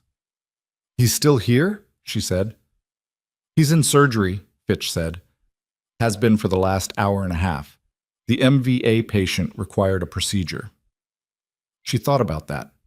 A man whose name was on 14 months of compromised procurement records, currently in a surgical suite with a patient, surrounded by staff who had no idea. "The MVA patient," she said. "Is the procedure routine at this point?" "I don't know the clinical details." "Find out," she said. "Right now." She didn't wait for his response. She pulled up the hospital directory on her phone, the internal version, still partially accessible through the staff app, and found the OR suite listing. She called the OR desk. Sophia answered. She sounded steadier than an hour ago, which was a credit to her. "Sophia, it's Dylan. I need you to tell me the status of the procedure in OER1. "The MVA? They're closing. Should be done in about 15 minutes. "Who scrubbed in with Dr. Hartman?" Nurse practitioner Delgado and the resident, Dr. Park." "Is the patient stable?" "From what I heard, yes. It went well." Kara exhaled. "Okay, 15 minutes. The patient was stable." She had 15 minutes before Hartman finished the procedure, removed his gloves, walked out of the OR suite, and potentially realized that the building had changed around him in ways he hadn't accounted for. She went back upstairs. The second-floor administrative corridor was significantly more populated than when she had left it. 2 uniformed police officers she hadn't seen before. Fitch's colleague from the DCIS talking to the major near the conference room door. And at the end of the corridor, standing with his arms crossed and his jaw set, and the expression of a man who had arrived late to an event that had already been decided without him, Deputy Chief Gareth Sola of the Duskfield Police Department, who outranked everyone in the building on paper and was currently working out exactly how little that paper meant tonight. She walked to the major. "Hartman," she said quietly. "He's on the records. He's finishing a procedure in 15 minutes. What's the plan?" "Fitch is coordinating with Sola. Sola just got here. He doesn't have the context. By the time they coordinate, Hartman is scrubbed out and in the hallway, and—" She stopped. "He's not going to run. That's not how he operates. He's going to be calm. He's going to have a story. He's going to act exactly as confused and concerned as the situation requires, and then he's going to ask for counsel and say nothing. And this building is full of people who have watched him be impressive for years and who will find it very hard to believe, Dylan. I'm saying it has to be clear. When he comes out of that OR, It has to be already clear, not developing, not emerging, done. Or he performs his way out of the immediate moment and it gets harder. The major looked at her. He was quiet for a moment that she didn't try to fill. "What do you suggest?" he said. "The access logs," she said. "His card reader history, his procurement sign-offs, whatever the device pulled. Can your forensic tech give you a summary in 10 minutes? Something specific, something that can't be performed away from, not an accusation, a documented fact." He looked at Fitch's colleague, who had been listening. The colleague nodded once, turned, and walked back toward the stairwell. Kara looked at the clock on the corridor wall. 12 minutes. What happened next was not cinematic. It was not fast or clean or satisfying in the way things sometimes looked from the outside. It was 11 minutes of a forensic technician in a basement pulling specific line items from a device extraction, while two federal agents stood over the technician and made decisions about what was evidentiary and what was actionable. It was a deputy police chief being briefed in condensed, tense language by a major who spoke in facts and did not use more words than necessary. It was Kara standing in the corridor outside the second-floor conference room, too tired to sit and too wired to stand still, eating a granola bar she'd found in her jacket pocket from approximately 3 days ago and watching the clock. At the 12-minute mark, Sola's radio crackled. The OR desk, reporting that Dr. Hartman had completed the procedure. At 13 minutes, Fitch came up the stairs with a printed single page. The forensic tech had found a printer somewhere, which felt like a minor miracle, and handed it to Sola. At 14 minutes, Sola read it, looked at Fitch, and said, "Okay." At 15 minutes, the OR suite doors opened. Hartman came out still in his surgical cap, mask pulled down around his neck, moving with the measured aftermath energy of a completed procedure. Not relaxed, because surgeons were never fully relaxed post-op, but the particular settled quality of a technical task successfully concluded. He was talking to the resident doctor, Park, about something, a half-sentence about closure technique, the automatic debrief. He saw the group at the end of the corridor and stopped talking. The resident noticed the stop and looked up and immediately went very still, in the way young doctors go still when they recognize that something is happening that is above their rank to interpret. Sola stepped forward. He had the page in his hand and his badge visible, and the particular posture of someone who was not going to enjoy this, but was going to do it correctly. "Dr. Hartman," he said, "I need a moment." Hartman looked at Sola, then at Fitch, then at the major. His gaze moved through the assembled group with the efficiency of someone assessing a situation, and Kara watched him do it, watched the read happening behind his eyes, watched him calculate, and then he looked at her. She was the last person his gaze reached, and the longest it stayed. Because she was the variable. Everyone else in the corridor had official standing, badges, credentials, authority that fit a legible category. She was in scrubs with a granola bar wrapper in her left hand, standing at the edge of the group, and he was trying to understand what she was doing there. "Nurse Dillon," he said, not cold, careful. "You're still here." "Patient needed monitoring," she said. "The trauma patient?" A performance of professional concern. "Is he in surgery?" the major said, cutting it off cleanly. "Dr. Hartman, we have documentation connecting your hospital access credentials to pharmaceutical procurement modifications over a 14-month period. We'd like to discuss those records with you." Hartman looked at Sola. "What documentation?" 14 months of supply chain invoices, countersigned by your credentials, covering 3 categories of controlled pharmaceutical procurement. The vendor IDs on those invoices don't match any registered supplier in the state database. Sola glanced at the page. The total value of the transactions is approximately $2.3 million. The corridor was quiet. Hartman's face did not collapse. She had half expected it to, and it didn't. He was very good. He processed this with the controlled expression of a man who had practiced this face, who had known, somewhere in the back of his operating mind, that this conversation was eventually possible, and had prepared for it. "That's a very serious allegation," he said. "I'll need to see the specific documentation before I can speak to any of it, and I'll need to call my attorney." "That's your right," Sola said. "Then I'd like to do that now." "Of course." And that was it in terms of drama. No confession, no eruption.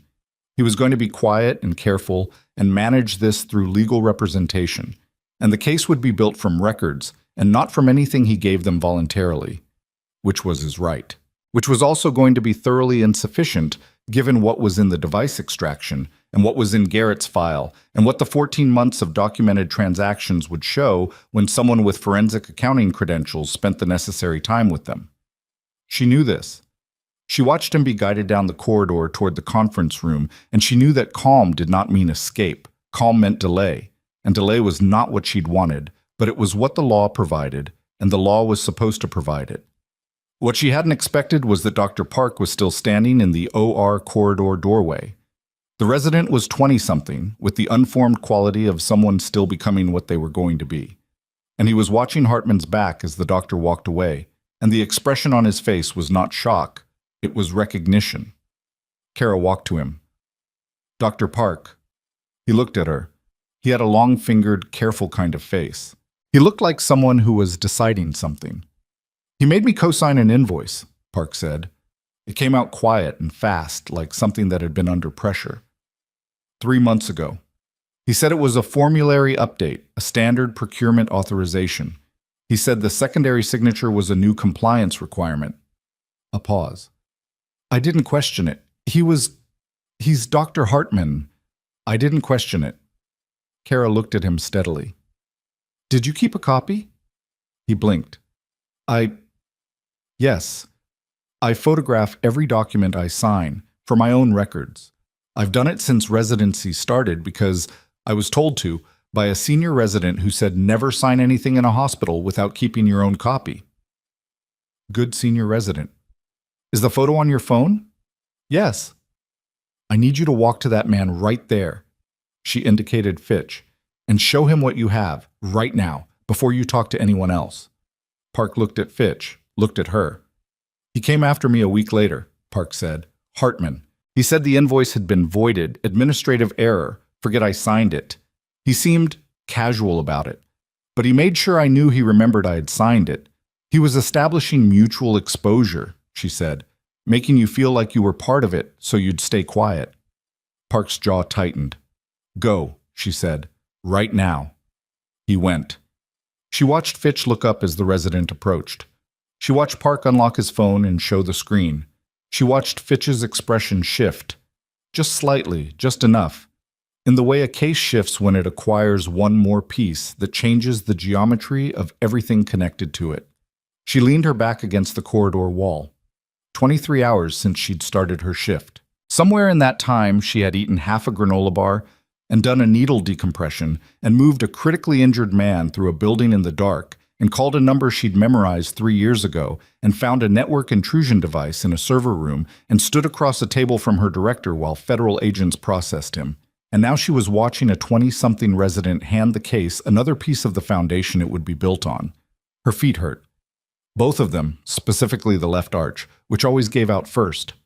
She was thinking about this, about her left arch, and whether the locker room bench was still available or had been commandeered for something operational, when Fitch left Park and crossed the corridor to her.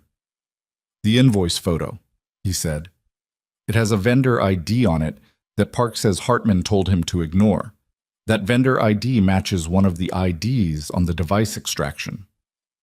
"I know," she said. "There's something else on the photo." He paused. "It's a composite invoice, multiple line items. One of the line items is a supplier reference code. We ran it in the last 5 minutes. The code traces to a shell company in Delaware. The registered agent for that shell company," he looked at her, "is also the registered agent for the private contracting firm named in Garrett's evidence file." She took that in. The pharmaceutical supply chain, the contractor pipeline selling mission data, the same financial infrastructure underneath both. Renwick had been a local node. Hartman had been a local node.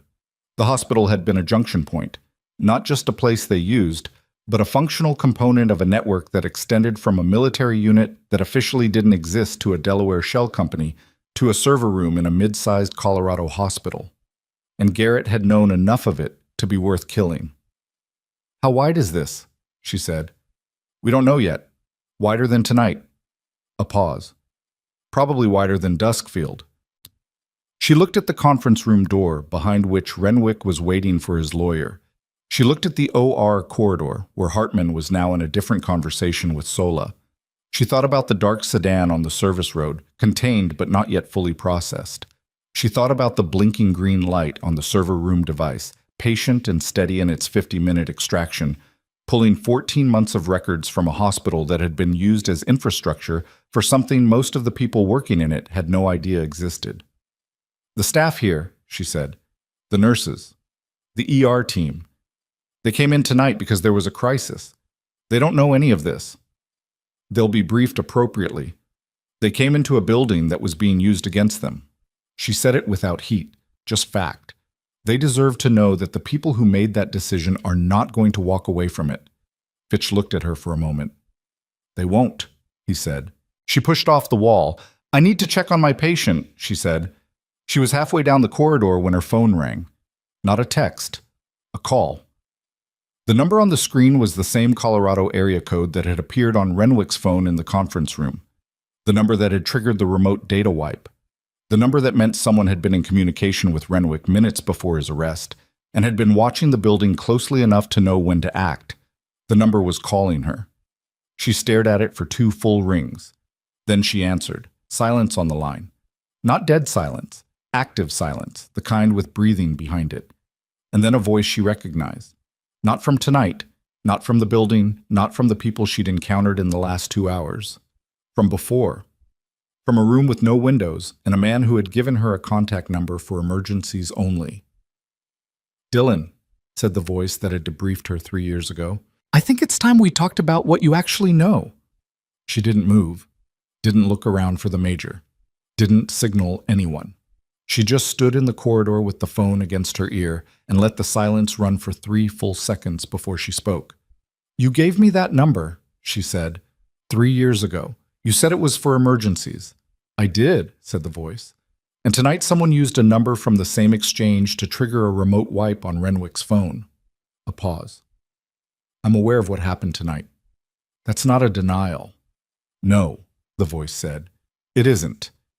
She moved to the window at the end of the corridor, the same window she had stood at 20 minutes ago watching the sedan in the parking lot. The lot was still full of lights. The sedan was still boxed in. She looked at it while she processed what she was hearing and what she wasn't hearing.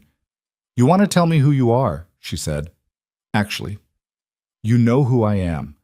I know you debriefed me after Khotan. I know you gave me a number. I know that number exists in the same infrastructure as the one used to protect Renwick tonight." She paused. "I know that those things can't both be true in a way that makes you clean."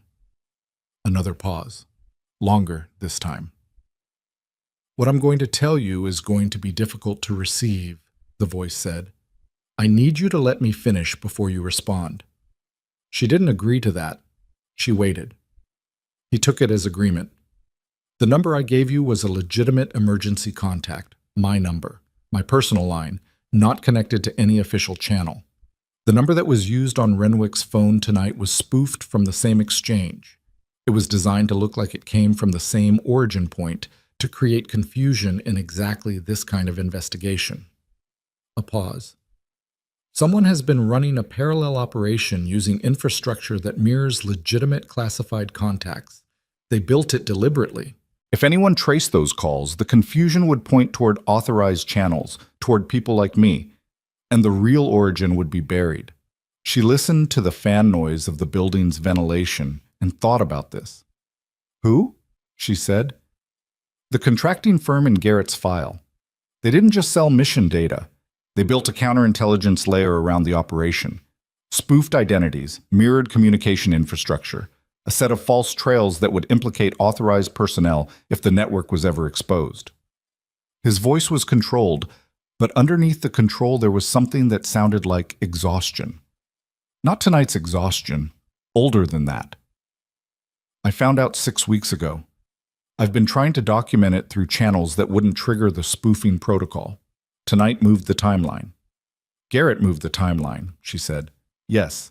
And you called me because you're the only person in this building tonight who has direct personal knowledge of both the Khotan operation and the current situation, and whose connection to both cannot be spoofed or fabricated. You are Dylan. He paused. You're the corroborating witness the investigation needs that I can't manufacture, and they can't imitate. Your testimony connects the legitimate classified history to the fraudulent infrastructure in a way that no document can. She stood at the window. Outside, one of the police cruisers cut its lights. The parking lot was beginning the slow transition from crisis to aftermath. That specific shift when the emergency personnel stop moving fast and start moving methodically, which meant the immediate threat was contained and the longer work was beginning. You could have told Fitch this, she said. Fitch has the documentation. He doesn't have the chain of custody on the personal testimony. That requires me to come in, which I am prepared to do. But I needed to speak to you first because when I come in, they're going to ask about you, about what your role was, about what you knew and when. A pause. I want you to know that what I tell them will be accurate, all of it, including the parts that make my debrief 3 years ago look insufficient. She understood what he was saying. He was telling her that his debrief had classified her knowledge, had filed her away, had treated her as a contained variable rather than a person who deserved the full picture. He was telling her this was wrong. He was telling her this before he walked into a federal investigation, which meant the telling was intentional. An acknowledgement offered before it could be required. It wasn't an apology. It was more structural than that. It was a person with institutional power admitting, without being forced to, that the institution had been wrong about how it used her. She didn't know what to do with it except hold it and move forward. Come in, she said. Ask for Agent Fitch. Tell him Dylan cleared the contact. She hung up. She stood at the window for another 30 seconds. The parking lot, the cruiser with the cut lights, the sedan, still boxed in, going nowhere. Then she went to find Fitch.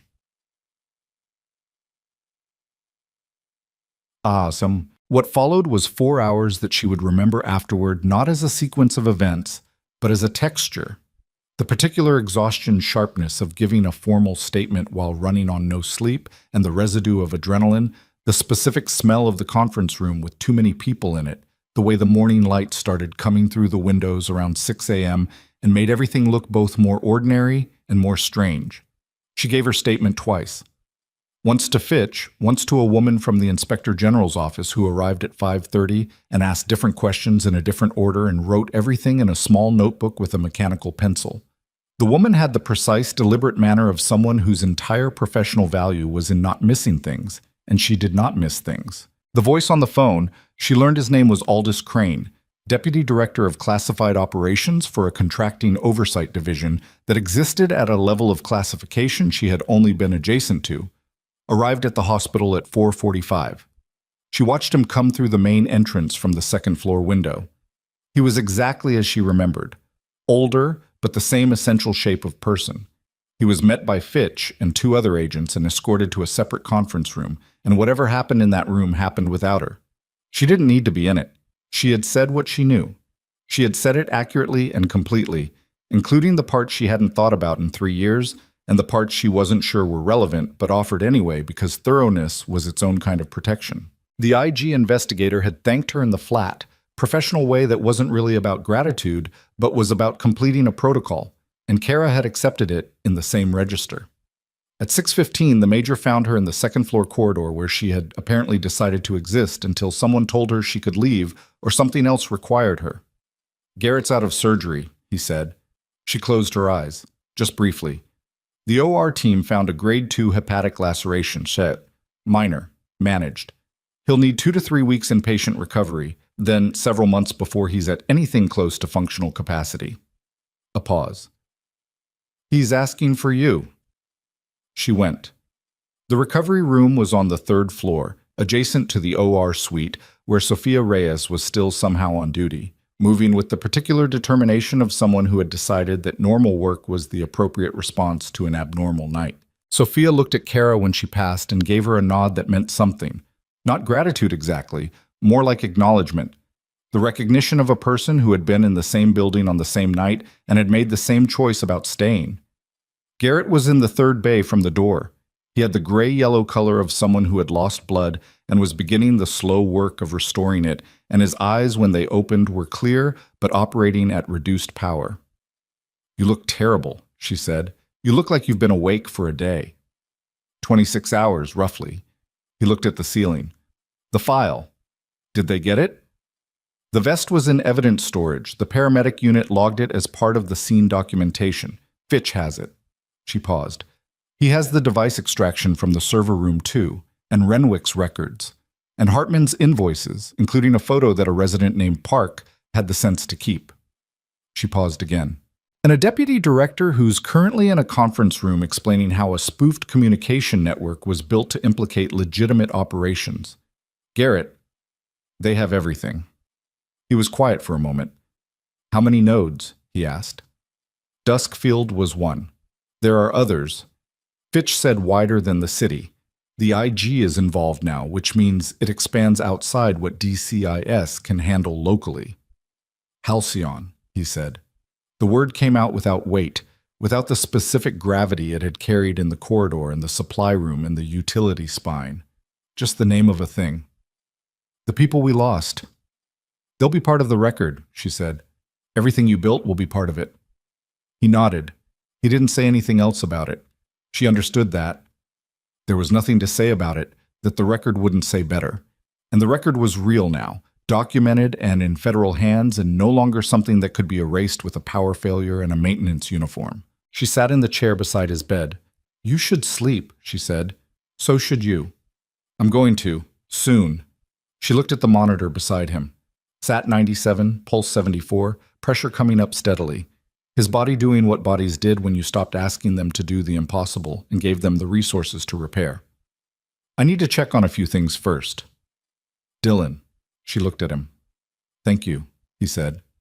It came out without performance, just the words, in the voice of someone who had operated for years in a world where gratitude was not standard currency and who was choosing to spend it anyway. She didn't deflect it. She also didn't make it larger than it was. Don't pull that IV out, she said. I'll know. She left him to sleep. Inchtis. The public part of it started just before 9 a.m. She was in the locker room, the same bench, the same echoing tile, the same locker, changing into the spare set of scrubs she kept for exactly the kind of shift that became something else entirely when Jamie knocked on the door and then came in without waiting, which was how Jamie operated when Jamie had decided something needed to be said. Press is outside, Jamie said. 3 vans. Someone leaked that there was a federal operation at the hospital. There was a federal operation at the hospital. Don't be difficult. Jamie sat down on the opposite bench. She looked at Kara the way she had never quite looked at her before, directly, without the layer of professional navigation that usually sat between them. They arrested Renwick this morning. Formally. Not the detained thing from last night. Actual arrest. They walked him out the main entrance in handcuffs. Kara had missed this. She had been in the recovery room. The staff saw it, Jamie said. Everybody saw it, because the press was already there. Good, Kara said. Jamie blinked. People deserve to know what was running inside this building, Kara said. The staff worked here. They deserve to know. Hartman too, Jamie said, quieter. They took him about 20 minutes after Renwick. He came out of it very differently. Renwick was quiet. Hartman talked. He talked the whole way from the conference room to the entrance, and none of it... She stopped. None of it was a confession. It was all still the performance. It doesn't matter, Kara said. What he says is his business. What they have is the record. Jamie was quiet for a moment. I owe you an apology, she said. Kara looked at her. Last night, when Renwick dismissed you in the trauma bay, I didn't say anything. Jamie's jaw was tight. I've not said anything more times than last night. You'd flag something and I'd relay it without attribution. Or I'd relay it after there was enough other pressure that it seemed like the right call anyway, and nobody had to admit where it came from. She paused. That wasn't okay. And I knew it while I was doing it. Kara sat with this. It would have been easy to accept the apology cleanly, to say it was fine, to move past it, to make the moment comfortable. She had been making moments comfortable for other people for 3 years, and she was tired of it. You're right that it wasn't okay, she said. And I appreciate you saying it. A pause. I also think you're not the only one who did it. And you're the only one apologizing, which means you're probably not the worst of it. Jamie let out a breath. No, probably not. I'm not interested in holding it over you. I'm interested in it being different. Yeah, Jamie said, me too. It wasn't resolution in the tidy sense. It was two people in a locker room at 9 in the morning deciding to acknowledge something that had existed for 3 years and was going to take longer than one conversation to reconstruct. But the acknowledgement was real, and real was enough to start with. The board meeting happened at 10. Kara hadn't expected to be in it. She was informed of it by the major, in passing, with the particular brevity of someone who considered it a logistical update rather than significant news. And she stood in the back of the hospital's main conference room, still in her spare scrubs, while the acting board chair read a prepared statement into a room that contained roughly 30 hospital staff, 2 federal agents, 3 board members, and the kind of silence that comes when a community is learning that its institutions had a different shape than it thought. The statement covered the basic facts. Director Renwick had been arrested on federal charges related to network infrastructure tampering and conspiracy in connection with an ongoing federal investigation. Dr. Hartman had been arrested on charges related to pharmaceutical procurement fraud. Both had been removed from their positions, effective immediately. An independent oversight committee would conduct a review of hospital operations going back 14 months. Staff with any information relevant to the review were encouraged to come forward through the IG office contact that was being posted to the staff portal. The acting board chair was a woman named Dr. Priya Nambiar, who ran the oncology department and who had been pulled into this role at 6 in the morning and was handling it with the rigid, functional composure of someone operating well outside their comfort zone, but refusing to show it as a weakness. When she finished the prepared statement, she looked up from the page. I want to add something that's not in the prepared remarks, she said. This hospital's systems were compromised from inside its own leadership. The people who kept this building running last night, who kept patients safe and continued providing care during a power failure and an active federal operation, did so without knowing the full scope of what was happening. That required a kind of trust in this institution that this institution had not earned. She paused. We are going to have to earn it. That work starts today. In the back of the room, Kara felt something shift. Not dramatically. Not with any of the clean catharsis that people in stories were supposed to feel at the moment of resolution. It was more like the specific sensation of having been under a weight you had adjusted to, and then having the weight removed and realizing only in the absence of it how long you had been compensating. 2 people near the front turned and looked at her. Then more. She hadn't expected this. She didn't particularly want it. That was the honest answer. She didn't need a room full of people looking at her because the validation of a room full of people was not the thing she had been missing. What she had been missing was simpler and harder to give. The basic acknowledgement that she saw what she saw. That what she knew was real.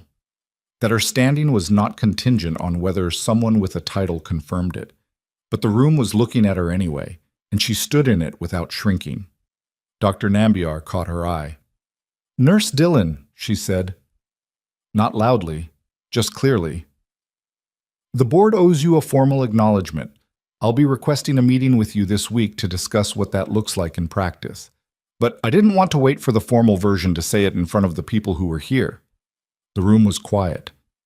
Thank you, Kara said. It came out the same way Garrett's thanks had come out. Without ceremony, just true. She left the conference room before it dissolved into the smaller conversations that would fill the next several hours. She had more to do, and she was operating on 27 hours without sleep. And she was not interested in being present for the social recalibration of people who had watched her get dismissed in a trauma bay 14 hours ago and were now reconfiguring their category for her. She was not angry about it exactly. She understood how institutions worked, how they rewarded visibility and penalized the kind of competence that didn't announce itself. She had spent 3 years being the invisible variable, the nurse who covered extra shifts and flagged things that got attributed elsewhere and went home without ceremony. She had not been invisible because she was weak. She had been invisible because she had not yet decided to be seen.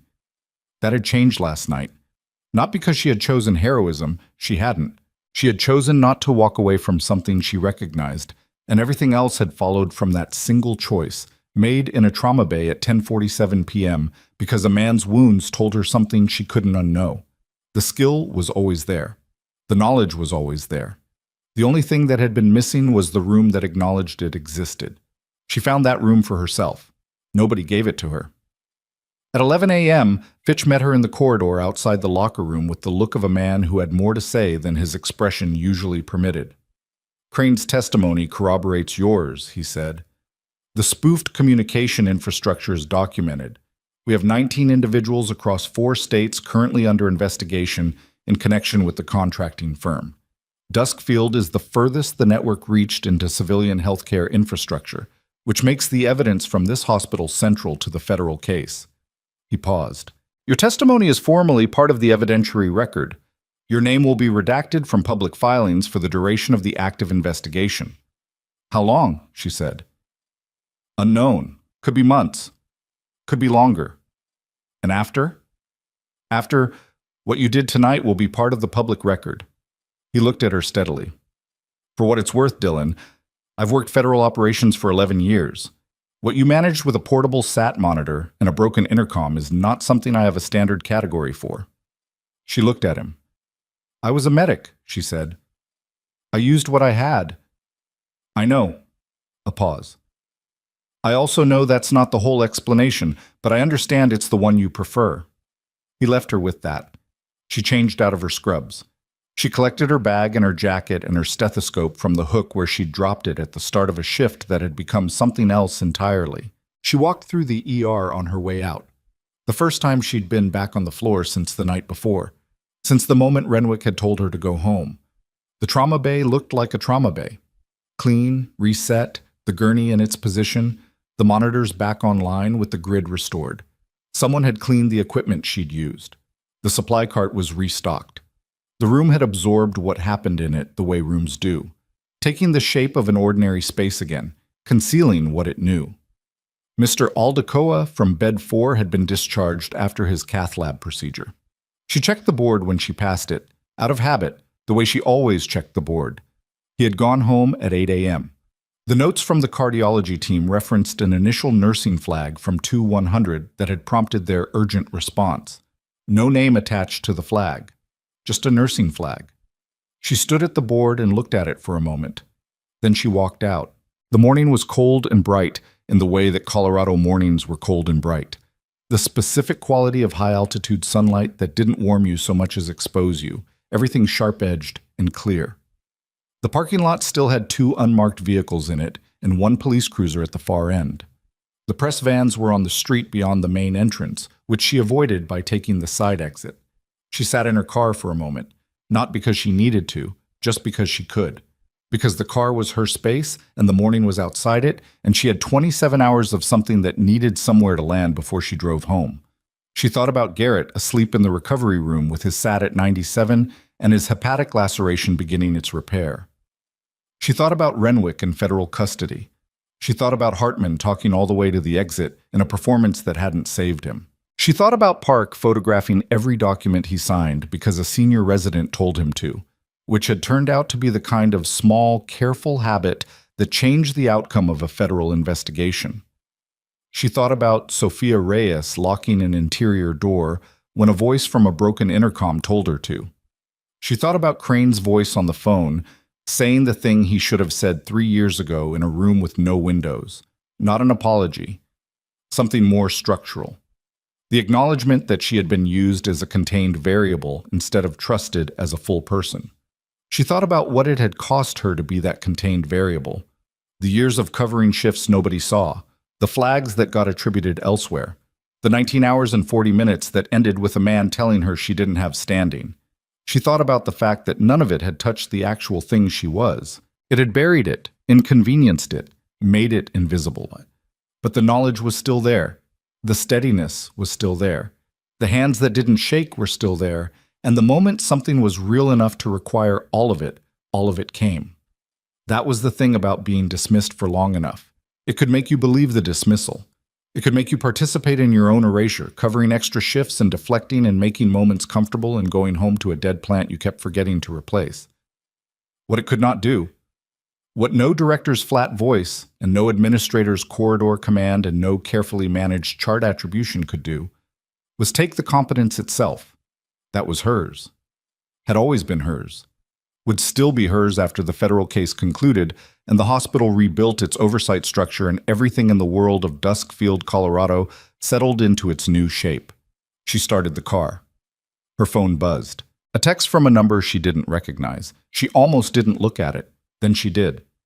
"This is Nambiar. I have your number from the staff directory. I'm not waiting until this week. I'd like to meet tomorrow. I have a proposal regarding trauma unit oversight I'd like your input on. P. Nambiar." She read it twice. Input. Not consultation, not a performance review. Input. The word of someone who wanted to hear what she actually thought before a decision was made, rather than after it had already been implemented. It was a small word. It was not a small thing. She typed back, "Tomorrow works. Morning is better." She put the phone in the cup holder and pulled out of the parking space. She did not feel triumphant.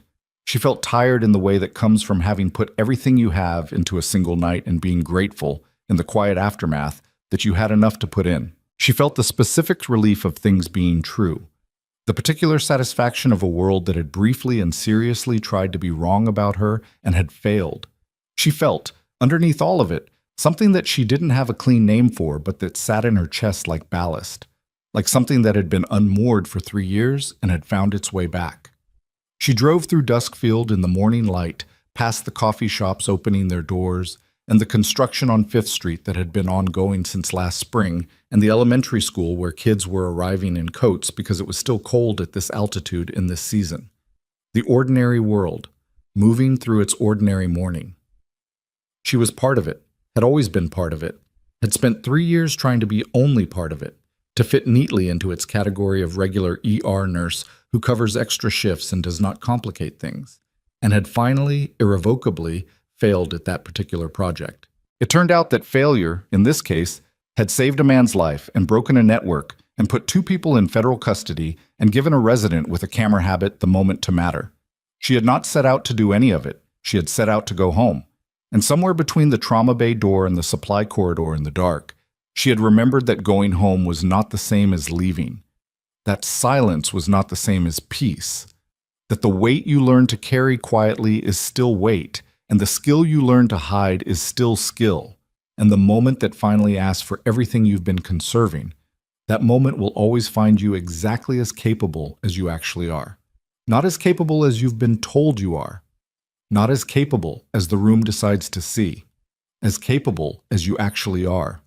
She turned onto the road that led to her apartment, windows down despite the cold, the Colorado morning loud and clean around her. Behind her, Mercy Hollow Regional Medical Center stood in the full light of a day that was going to be hard and necessary and a long time in the reckoning. Ahead of her was a bed and a dead plant she needed to replace, and a meeting tomorrow morning with a woman who wanted her input. It was enough. It was more than enough. It was, after everything, exactly right.